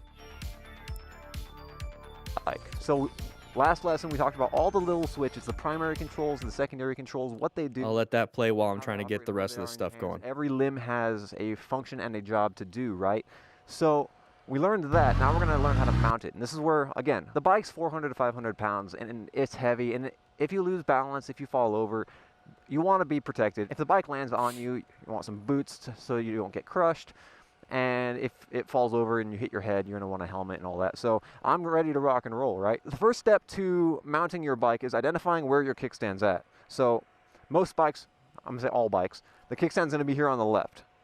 Unless you have a center stand. But yeah, he's right. Absolutely right.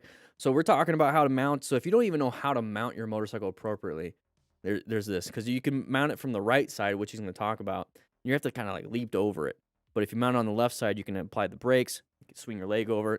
He did an amazing job. And we're going to go ahead and switch over here. But yeah, sign up for the MTC Rider Academy. Link's in the description. And link's going to be right now in the Chitty Chat. Sign up. You won't regret it. We're going to have a bunch more stuff. Every time you guys sign up, any new person, we're going to keep adding more and more stuff to the academy. Helps out quite a bit too. All right, guys, we're going to jump into this one. Real quick. While we got everything, let's get some music going.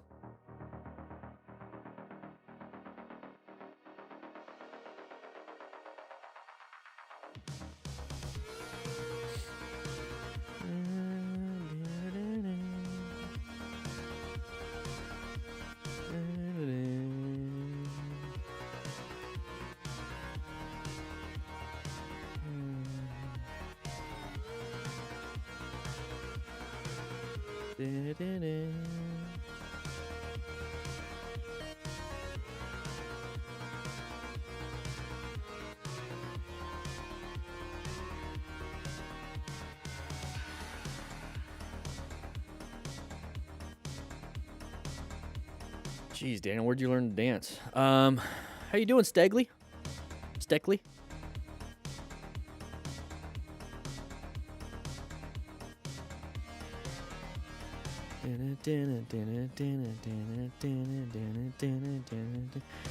No, not yet, but Leonardo, say hi to Donatello, but part of the MTC Rider Academy, let's go and pause the music. Part of the MTC Rider Academy, what I want to be able to do is that once we launch it fully, okay, once we launch it fully, completely, I want to be able to take video submissions for members.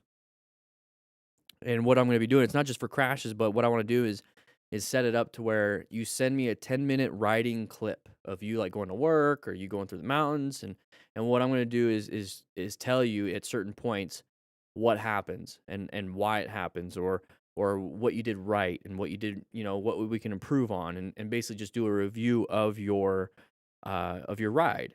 But it's going to be for MTC Rider Academy members. So that's been something that everyone's been wanting me to do. And I haven't had the time to do it because I've been building this out. And now that I have this, it's like, okay, I have some time. And it's going to be for members only. Why do I feel like I should be grabbing gold ring? Are we playing Sonic? Yeah, I need to get a beard trim. I got the DGR coming up. I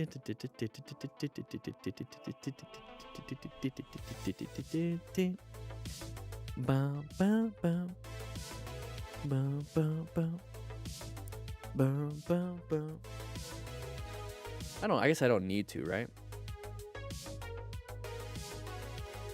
Take a look at this one. Just going to turn this down just a little bit.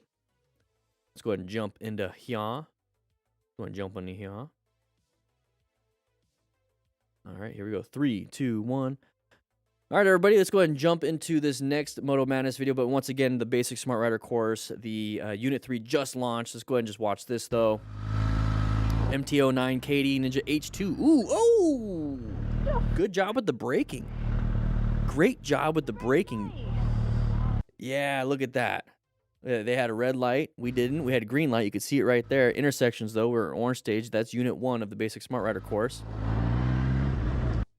And we start to apply the brakes. Great job with the brakes. Great brakes probably on the H2, right? Probably there is great brakes on it. All right, here we go. Riding around, having some fun. We're going to go ahead and pass this person. Not a big deal. Watch out for the sides of the vehicle, though. Good job with the braking, finding the escape. Wasn't able to stop in time, right? We talked about this in the last video because you guys are watching this on the live stream. We're coming up to here. We have that side of the vehicle. He rolled off the throttle. Started to grab the brakes. We're going to go ahead and do some good progressive braking. Couldn't stop in time. Our total stopping distance isn't good enough. So now what we have to do is we have to navigate this again by swerving to the right. Did a great job. Bought himself time, swerved to the right, handled it. He created, it would have been a crash, but it was a close call now. Good job. Intersection is going to be orange stage. Watch out. Side of the vehicle, side of the vehicle, side of the vehicle, side of the vehicle. Don't come out. Don't come out. Don't come out. Don't come out. Watch out. Saw it, though. Saw it. The right K-speed, you're situationally aware. Definitely a smart rider. You guys saw that, though, right? There was a line of sight issue. The other vehicle was on the other side of the vehicle. He saw the back end of the vehicle disappear, knowing full well it was going to keep going. Look at this. There's the vehicle, decided to go. It was already braking. Typically, people don't start braking till right now. Great job. Great job.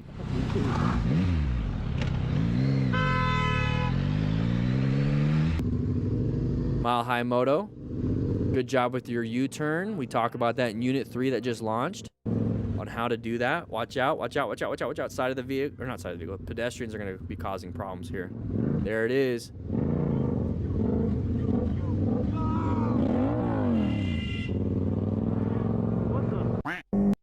What the? Bro. Calm down. What's up with you?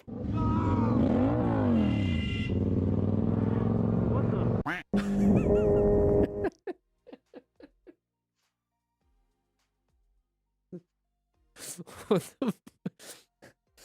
What? What? One more time. One more time. Look at this guy.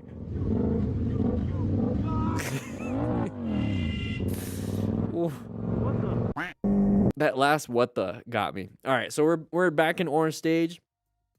It's a powerful bike right here. Back in orange stage, you can see the chevrons indicating it's a sharp left turn, right? It's a sharp left turn. What's gonna happen here? We're gonna low side, lose traction. Somebody's gonna come into our lane. Typical situation, right? Ooh, side of the vehicle in the middle of the road. Dude. Yeah, let him. No, it's not legal because it's a double yellow. Great job anticipating some dum-dums on the other side. So we're coming around the corner. We're going to be in orange stage, okay? So this person's probably trail braking, doing a great job. But the big problem here is that line of sight. We can't see around this bend. And now all of a sudden we do. Thankfully, it's pretty far ahead. Imagine if it was like right there. We'd have been screwed. We see it right here. We're going to straighten up the motorcycle. We're going to apply good progressive braking. Downshifting, doing all that. And he's just going to let him go. Because you see how I almost hit the other person? Jeez. Got very lucky. Did a great job. Inexperienced rider, high sides. Oh, no. And then it catches fire. All right, group rides like this, it's a little too much. A little too much. Ooh.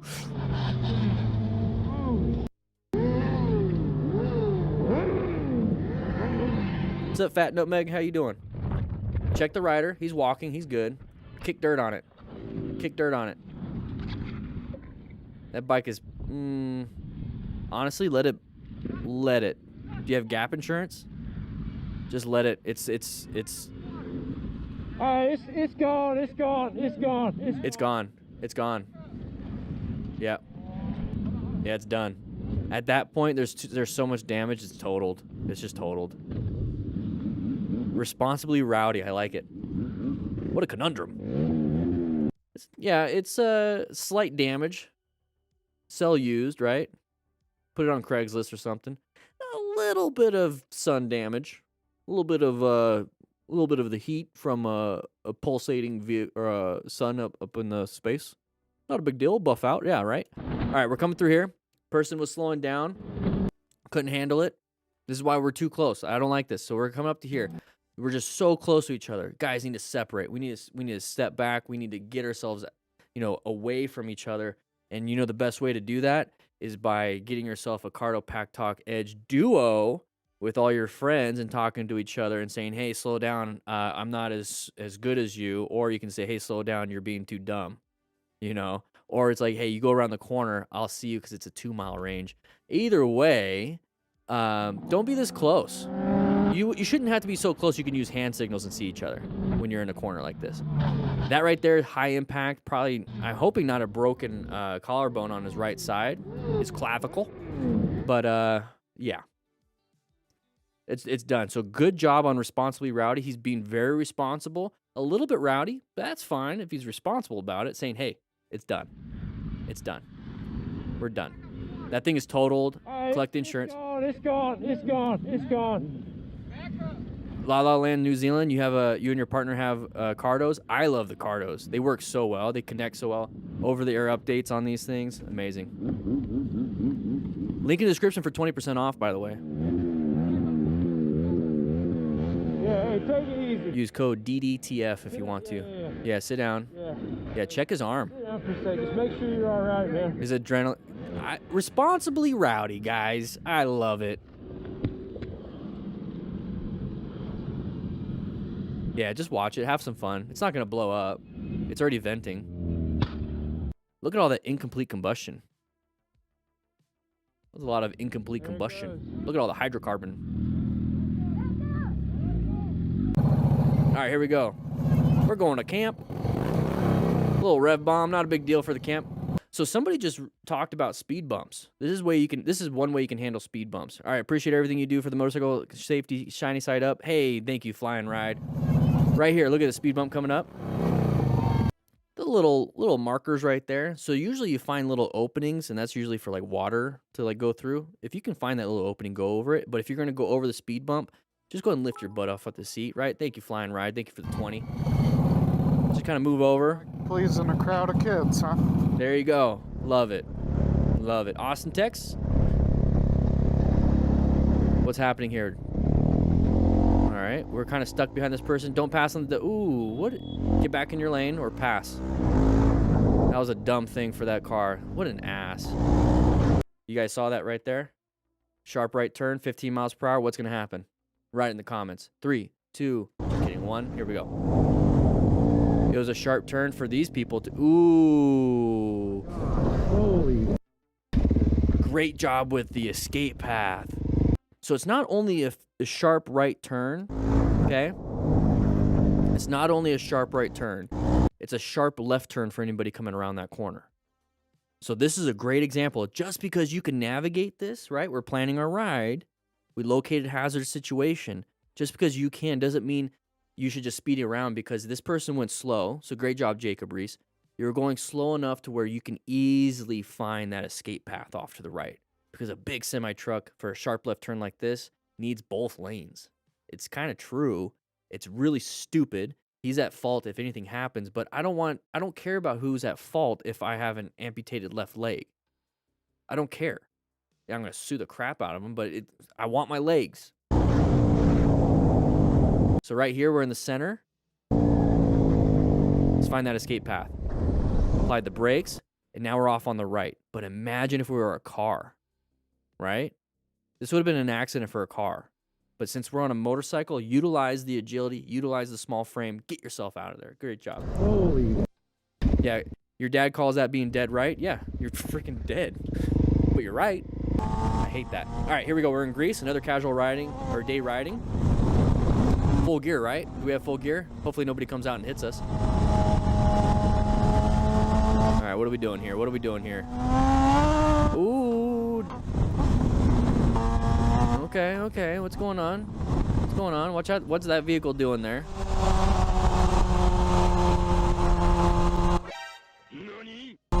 So we're pissed.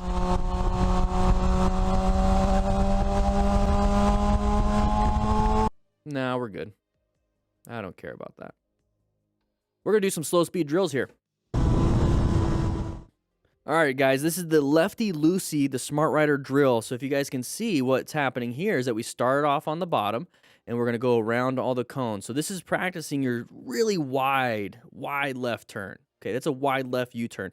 That's one U-turn during this, and it's also the easy one. Now we got a sharper U-turn and an even sharper U-turn.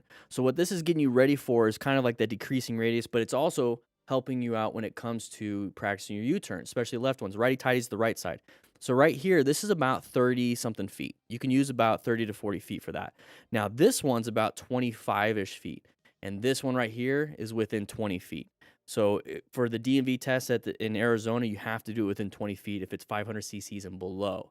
So not only are we practicing wide, a little bit narrower, and then the actual test, you're doing it in a fun way because then you come over here, and you also practice your progressive braking. But that's the Smart Rider drills, guys. Check it out. Links in the description. For the shop, you can grab them there. Rev bang. Whoa. Hit some cones. He needs to practice his cone drills. Those are full gauntlet gloves, too, by the way. All right, this clip took place in South Africa where lane splitting is legal, but not everybody likes it when you do it. So you watch out for dum-dums. Open lane pattern. Ooh, did that person swerved in front? There was absolutely no reason for that. Because they were side by side with another vehicle. So he purposely hit him.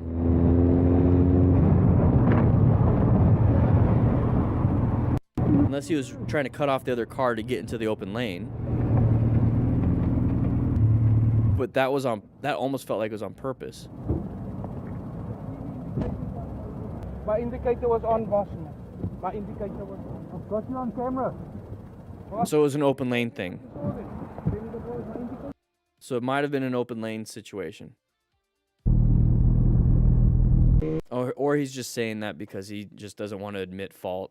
And a lot of people don't like taking responsibility because they're adult children. Anyways, here we go. BMW S1000RR, Dan Moto. Great name.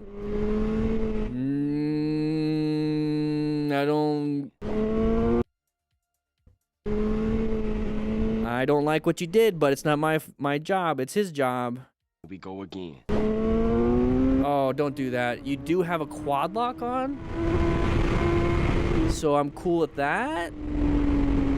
But you're being kind of dumb, Ryder. Side of the vehicle, intersection, ran a red light. Now we're just racking up.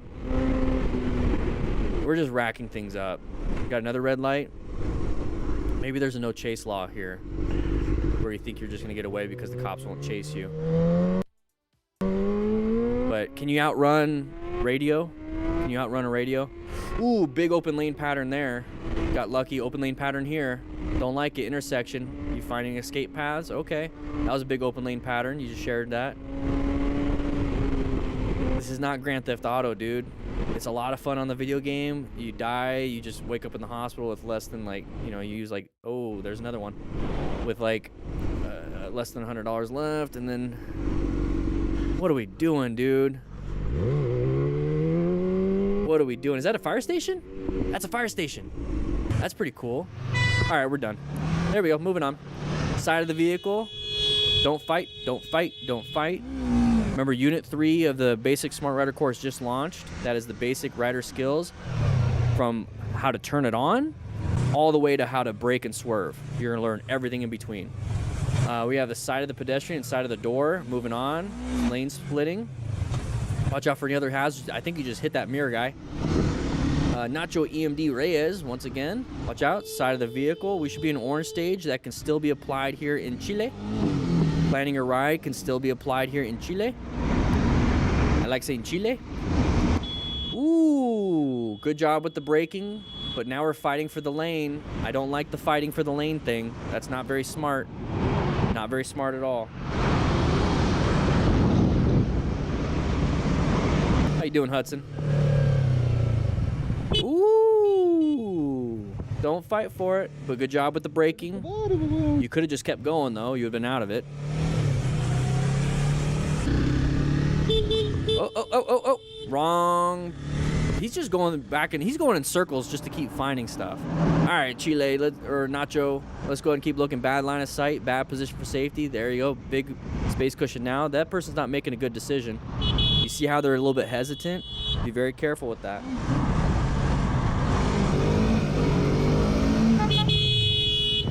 Sides of the pedestrians. Is this all there is? Yeah, I'm kind of good with that. A little bit dumb. A little bit dumb. Just so many different things happening over there. Ay.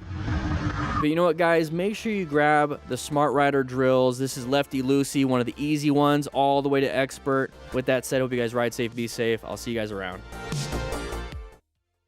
All right. We have to make videos, guys. We have to do the videos. But right here, Left side of the bike, right side. Unit 3 So this just launched. This is where we're going to mount the bike. Unit 3 just launched. If you are putting pressure on the bike, we're putting it on the inside, so the kickstand's going to take all the weight. We got 2 more. What you're going to want to do is approach from this side. And then we've already identified our clutch and our brake lever, so we're going to go ahead and pull that front brake. Right now we're in neutral. So as you can see here, I just rearranged my cones. We went from tight turn from a stop, where we had to basically move away from the vehicle's next. So one of the cool things about our course is that if you have any questions, up here on the top right, you click it, you can create a post. You can ask your question, and everyone can answer those too. It's a lot of fun. Yeah, I'm going to discard my post. I get access to that. Every time there's a post, I get a notification, and we're going to go ahead and answer some of those for you. So we have the offset weave right here. Lesson 7, we're stepping it up a notch. So instead of the slow So like I said, if you have any questions, you can come up here and click that right there. So let's go ahead and start off on the next one. Unit 3 just launched. So if you don't know how to ride a motorcycle, this is what you want to do, okay? Join up, sign up, take the course. If you're already a member, you have access to it. It's designed just for you. All right. Let's take a look at this one. Ooh. Whoa. A little too quick on that. We're going to go back to this.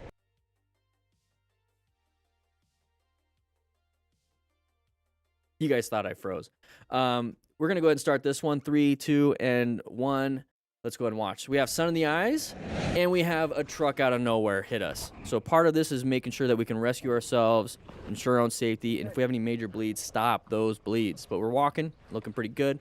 We're gonna move on. He's got his buddies there. Hopefully they have a rescue pack. And his head fell off. All right, here we go. Australia, sharp right turn. Okay, very good. We have another turn. Can't see what's around the corner because of the sunlight. And how? Ooh.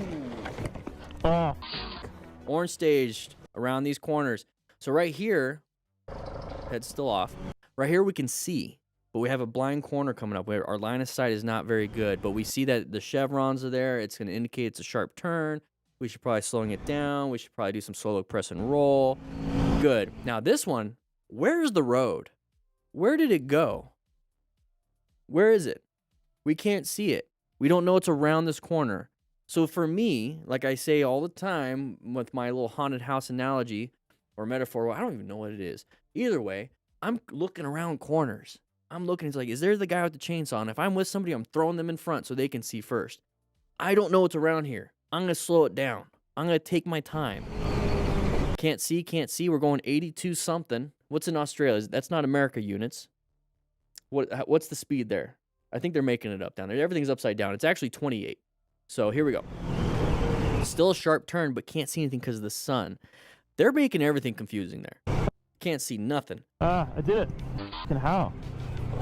And then we dumped the bike because we went off the road. You got to commit to the turn. Commit to it. So right here, lean into it. Go.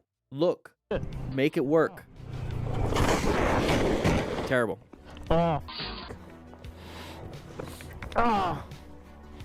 Hopefully you're doing fine though. This is why we wear gear. Chill with the Kia. All right. Oh, we're gonna mess it up, aren't we? There it is. Oh, he's laughing about it. That's good. Damn. He's got some gear. I don't know if those are motorcycle pants, but he's got motorcycle jacket, gloves, boots, helmet. Grab yourself some pants. They do make some pants. I'm glad that he's doing at least the A part in Smart Rider. Okay, so Trosty, snow. Okay, hazardous situation, needs a cardo. So he can talk to 911 right now. Oh, another low side. Got somebody else. Okay, so when we're coming through here, intersections, orange stage, probably a little bit of black ice on the road, so that's a road surface hazard. It just fell over, so I think there is ice. It's in Utah. This person, I don't know why he crashed, but if you notice, we didn't have any gear on that left arm, so we're going to start ripping off some skin. Okay, there goes your dermis, epidermis, your nerve endings, your sub-Q fat. Bro, tío, en serio. Yeah, whatever you just said. Anyways, we're moving on here. Can't see nothing. We have a line of sight issue with the camera. Ooh! And his head fell off again. Can't see anything. Line of sight issue from the camera. I don't want to look at your butt. Champion gear. I remember getting that stuff from Kmart back in the day. Here we go. Moving on. We're switching lanes. Left hand is not on the handlebars. What's there? Did we hit something? Because it looks like we might have hit something and lost control of the front end. And there's the impact. Okay, so when we talk about open book fractures, go ahead and Google it. Traumatic open book fractures. Turn off safe search. Just try it. Don't leave yet. Do it after the video. He's sliding up and over that gas tank. So this actually, we're going to utilize this camera angle. There's that up and over the gas tank, hitting the genitalia, hitting the front of the pubic bone, separating the pelvis, going up and over, hitting the legs on the handlebars, maybe bilateral femur, something. Could be fractures, bruising, damage to the soft tissue. Left leg getting trapped a little bit between the vehicle and the motorcycle. Could possibly deglove. Go ahead and look that up too. That's a lot of fun. Degloving that left leg from the tib fib down. There's the ankle getting smashed in between. This is why we have motorcycle-specific boots. They're going to have some protection. There you go. How about that? I'll just say that. I was going to say malleus protection. I don't know if that's right. But anyways, we're moving over here. And he just wanted to say hi. He tapped on the window saying hi with his foot. Very cool, very ambidextrous and flexible on that one. And then we're going to go ahead and flippity floppity. What can we see here? What can we see here? Nothing. Not much. Hopefully he's doing fine, but this is why we pay attention. And we don't go in white stage. You think you're good? Don't want to search that? Hey, side of the vehicle and impact. So what we just saw in this one, going up and over, right? What we can assume is happening in this one. So they both got that. So side of the vehicle, guys, that was a terrible situation. And I'm not going to sit here and say this guy could have done something different, right? Because take a look at the situation. He's doing normal speed. People are crossing, still want to be in orange stage, maybe even slow it down just a little bit, but there's no escapes. Except for hard to the right. Maybe you could have done that, but this is why we wear full gear. Protect what you can. Your brain is very important. All right, here we go. Oh, we're just... Ooh, side of the bicyclist. Multiple injuries. Multiple injuries on that one. Saying 420. Ooh, this one's a bad one. We've seen this one before. Take a look at the guy in the green bike. Just past everybody. We're looking pretty cool, but then we're going to go ahead and hit the wall and smash around. Not good at all. This is going to be high mechanism of injury. Hopefully you can rescue your buddy. Possible spinal injuries. Broken ribs, maybe. Anyways, we got to rescue. Quickly assess the severity. Brought to you by Motorcycle Training Concepts, our MTC Rider Academy. Sign up now. This is Unit 5. Anyways, assess the severity. So we just saw some massive mechanism of injuries. Really bad. We had head injury, spinal injury, possible shocky symptoms. Okay, head injuries, they're going to be disoriented. They're going to have blurred vision. They're going to be like, what's going on? They don't know. Traumatic brain injury. Concussions are traumatic brain injuries. Shake your head really fast right now. You see how you get a little bit of blurry vision? Maybe you get a little bit of a headache. That's just a teeny tiny bit of one. Not even really traumatic. But that, imagine hitting your head against the side of the wall. Anyways, spinal cord injuries, cervical spine, thoracic, lumbar, and then you have your lower end, which is the coccyx and everything like that. Don't want to break any of those. Your spinal cord runs right through them, especially in the cervical spine, brainstem. Anyways, shock symptoms. You're not going to see a lot of it. Pretty much neurogenic. They're just going to lose a lot of fluids. They're going to just bottom out in their blood pressure. Either way, you want to take, let's go ahead and pause it real quick. Either way, you want to make sure that they lay down, keep them warm. That's pretty much it. Let's move on. Morbid Steed, Yamaha R6. Let's go ahead and move. Oh, a little bit of a high side. Hurt themselves just a teeny tiny bit. But thankfully, we're on a track. So here we go, going through here. Don't hit any vehicles. Make sure no vehicles are coming out here. Go right into the guardrail. Ooh, got lucky on that one. So just imagine if the cars right here were just 2 seconds. Like, imagine if this car driver left his house 5 seconds late. Like later than this. And so they're 5 seconds that way. And we're going to come through here. And we accidentally dump the bike. And now that blue vehicle is right around that corner. This is why you do this type of stuff out at a track. Because you don't have oncoming traffic. Now, this could have just been a simple accident. Thankfully, he's got full gear. It's great. Full leathers. But just understand if we're going to be pushing our limits, go to a track. Might have been just a simple road surface hazard. It could easily happen to you. Cross Blacks, CBR 600R. Watch out for anybody around this vehicle. Oh! Kind of a jerk thing, but the thing is, we're at night. Low visibility. Once again, the camera angle is terrible on this one. Line of sight from the camera. Everyone else is going faster than you. Let's go ahead and speed it up then. Oh, wait, never mind. We're just going to dump the bike. You guys know what sparks are, right? You guys know what all that stuff is, right? Do you think it's just magic fire coming out? Do you think it's just magic heat? That's just like friction? That's just the visual representation of friction? No, those are metal. That's metal shavings, metal grinding off. So if metal is grinding off the motorcycle, what's happening to your flesh? You don't create sparks. Unless you're RoboCop or something. RoboCop. I'm showing my age there. Your flesh is coming off too. Very important to wear gear. What do you think's happening to this guy? Acquire and use personal protective equipment. Unit 2 in the basic Smart Rider course. Exactly, Ferritin. Exactly. Quick on it. Super quick on it. Look how far we slid.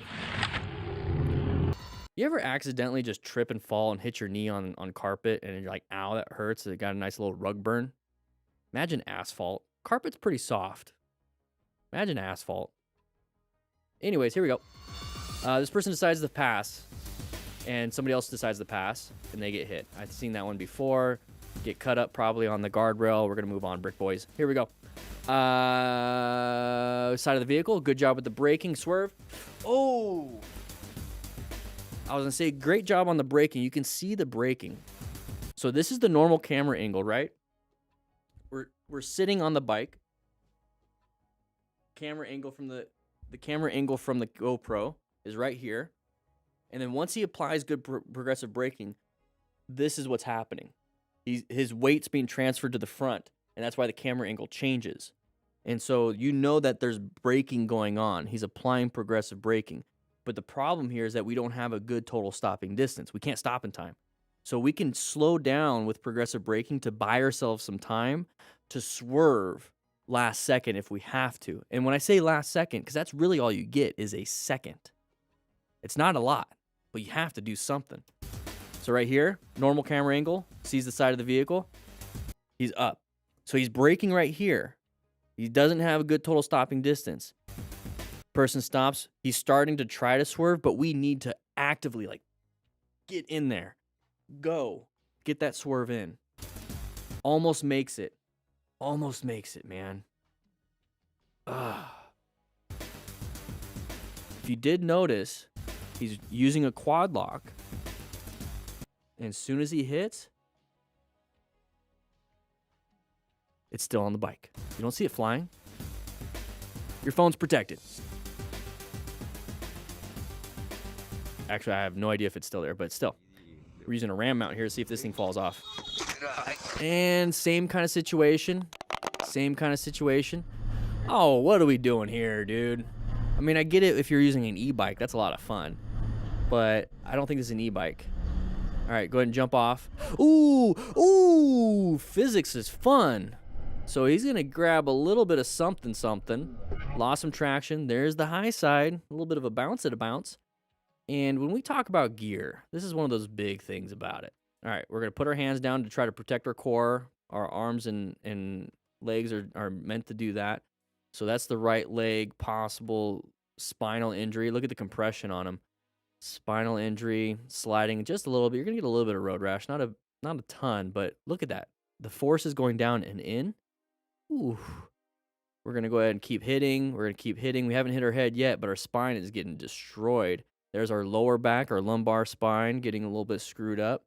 Still nothing on the head, but our knees and elbows and shoulders and feet are getting hurt.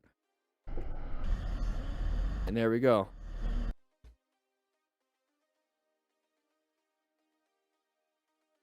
I gotta watch that at full speed.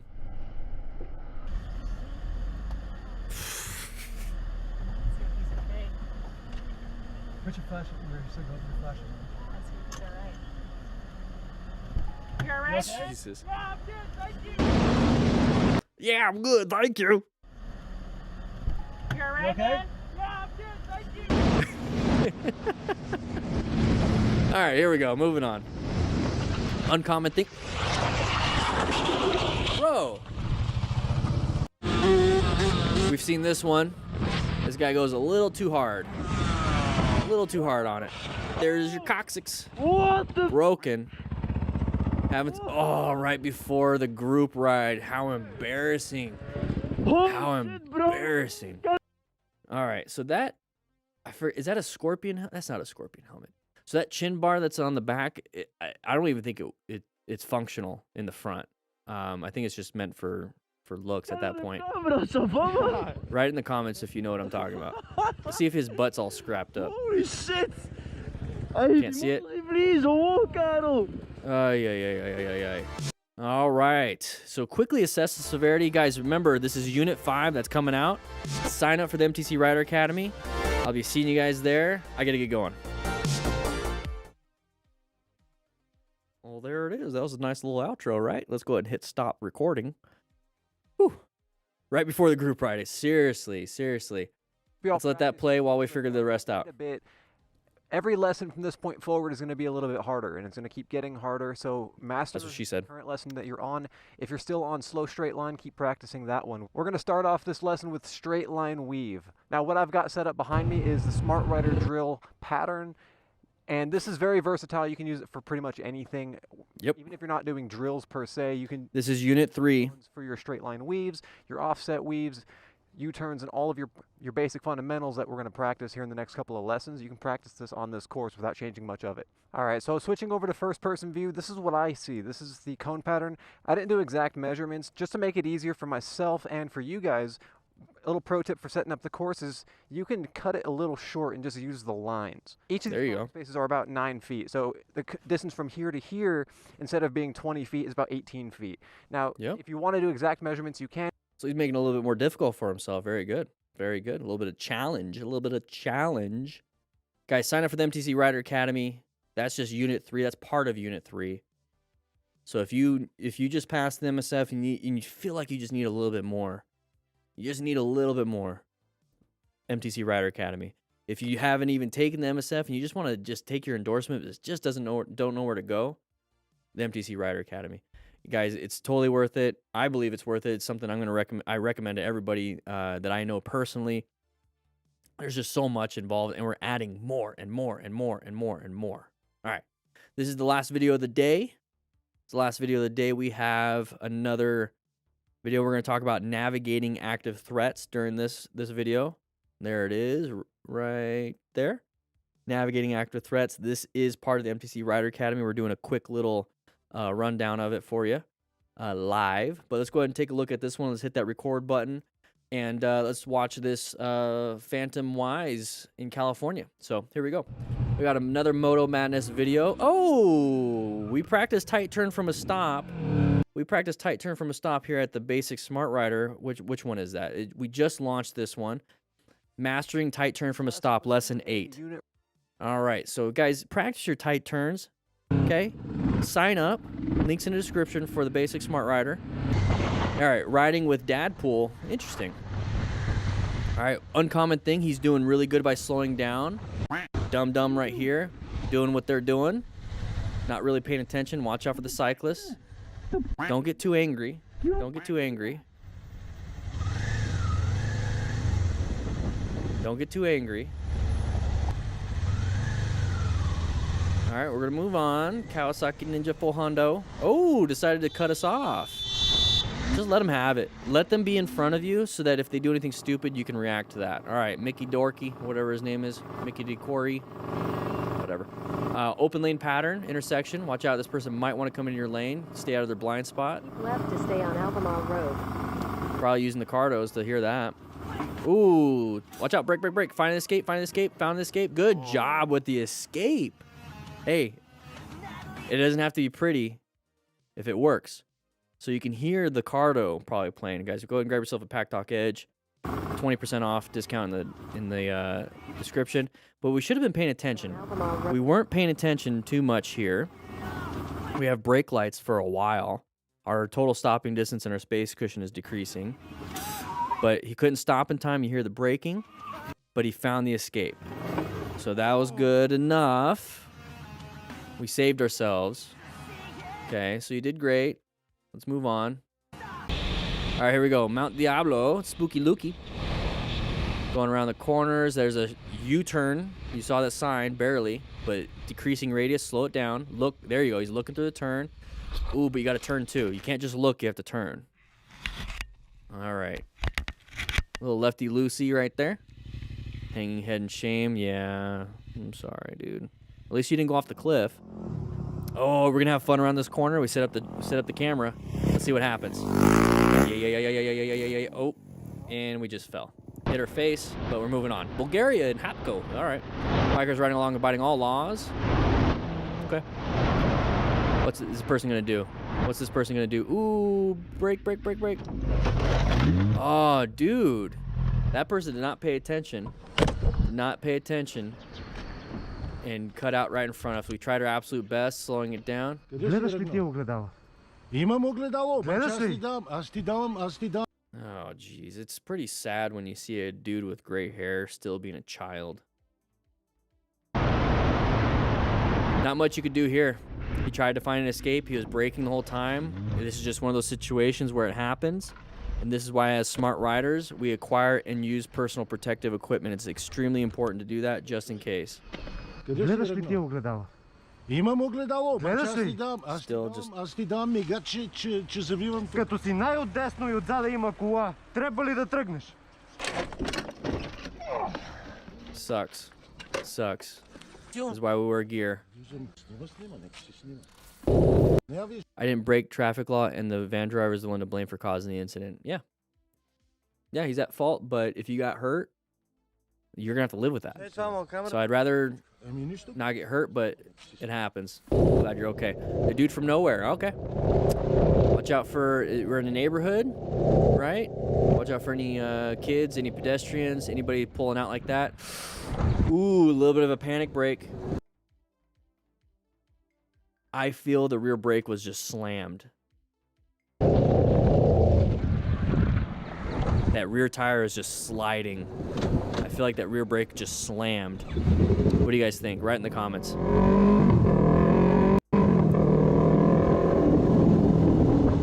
Speeds up at Let's Go. Good biker. Yeah, you're right, Moto Madness.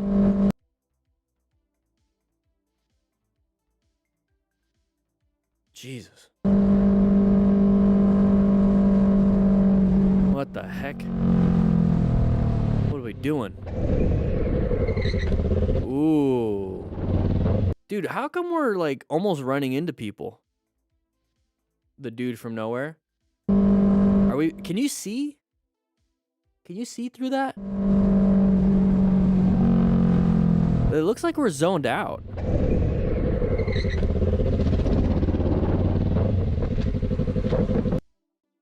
We're coming up to an intersection, it looks like. I think we're a little bit white staged. A little bit white staged.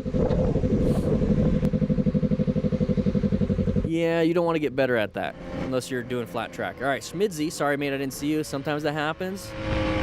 Unintentional blindness is one of those things. Don't turn left in front of us. Oh, line of sight issue. Yeah, didn't see them because they had a line of sight problem. And we didn't see them because there's a line of sight problem. Should they have stopped? Yes, but it didn't happen. So we need to either escape our way out of this or apply a lot of brake pressure by doing progressive braking. Thankfully, seems to be okay. Oh, shit. Oh, my God. Oh, you all right? Are you all right? Yeah, I'm fine. At least the driver is asking if he's okay. All right, navigate active threats. So this is where we need to utilize our progressive braking and swerving, but we need to actually find those active threats. So before this is assessing potential threats. So right here, we could swerve, progressive brake. Okay, braking's actively try to slow us down. Engine braking, roll off the throttle, let engine braking happen. It's when the rear wheel starts to slow down because the engine RPMs are slowing down. You can actually accelerate yourself out of the situation by accelerating out. So you find an escape path, go for it. Go for it.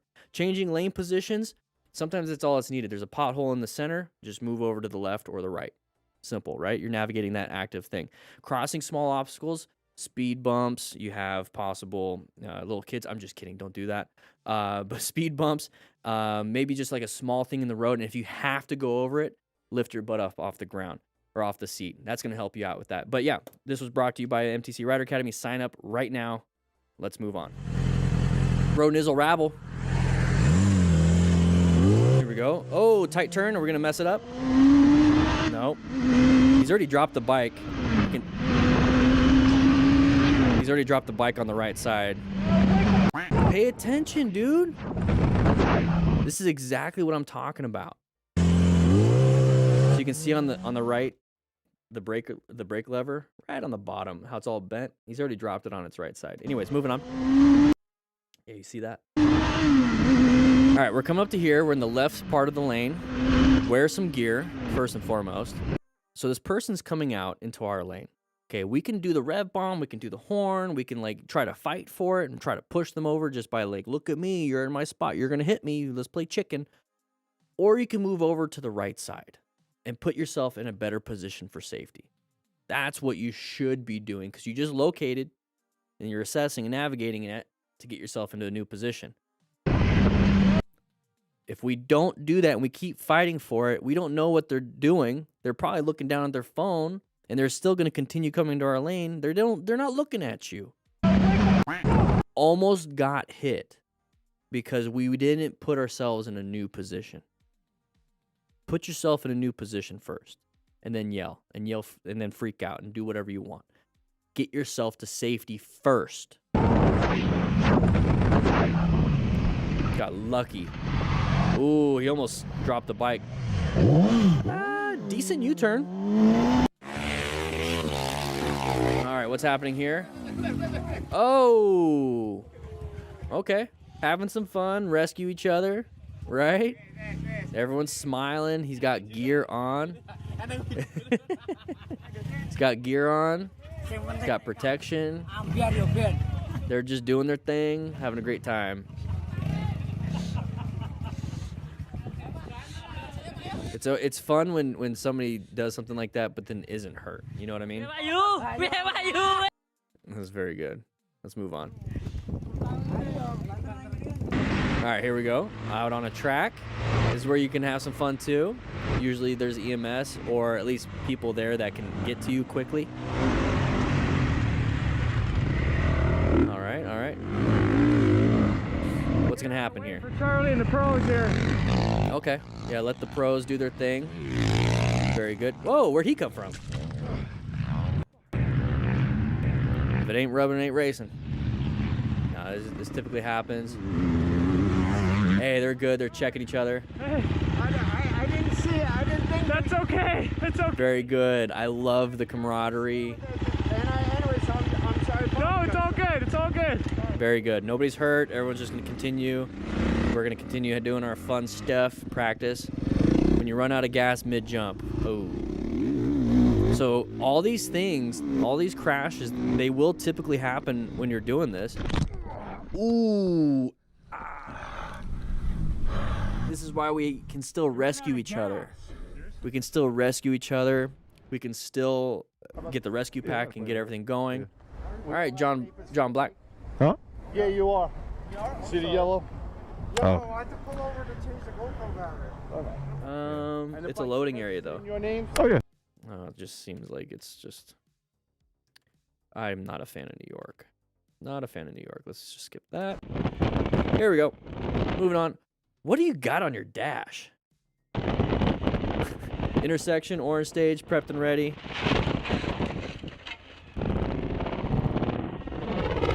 Vlatko dumped the bike left side. Why did he crash, everybody?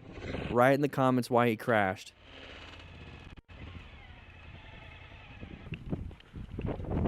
Ooh, trapped. This is why we wear gear.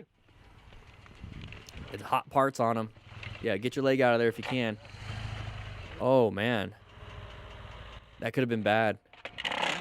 That could have been real bad. Thankfully, these guys got some strength. Some strength. Got a lot of patches there. Patches of hooligan. John the Bike Man got a quad lock thanks to me. Hey, guys, link in the description for quad lock. Link in the description for Cardo. Link in the description for everything that we use. Oh, here's your glasses. Hey, Crow. Hope you're doing well, man. Hope you're doing well. Get yourself a quad lock. Oh, it's not his glasses. His glasses. Very nice. Let's go ahead and watch this. Oh, no helmet. Not good. Wrong route. Irregular number plate. Okay. Yeah, anyways. Guys, here's the thing. Learn to navigate these hazards. Navigate these active threats. Sign up for the MTC Rider Academy. I'll see you there. Unit 3 just launched. See you guys around. There you go.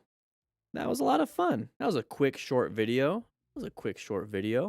But yeah, here's Unit 3. Real quick. This is a good time to pause, take a bit to... Yeah, we'll pause it. We'll switch over to Unit 3, Lesson 9. And you're going to do it dancing with your bike, and you just want to turn around. So, pro tip on this guy is to look at your exit. So right now I can't see my exit. I can only see to the left. So I'm going to put my chin on my shoulder, just like this.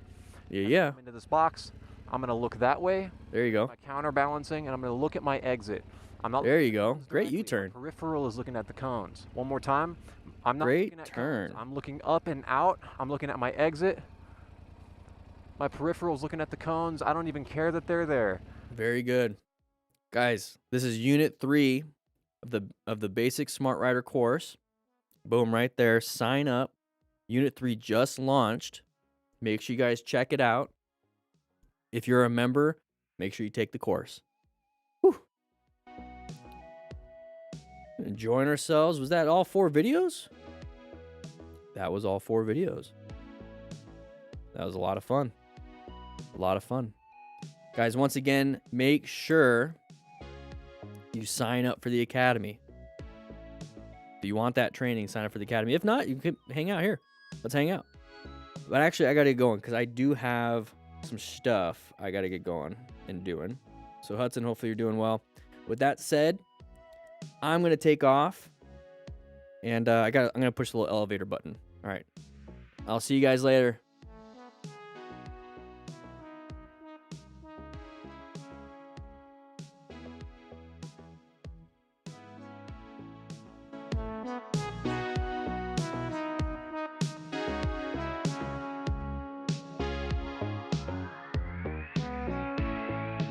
They're still here?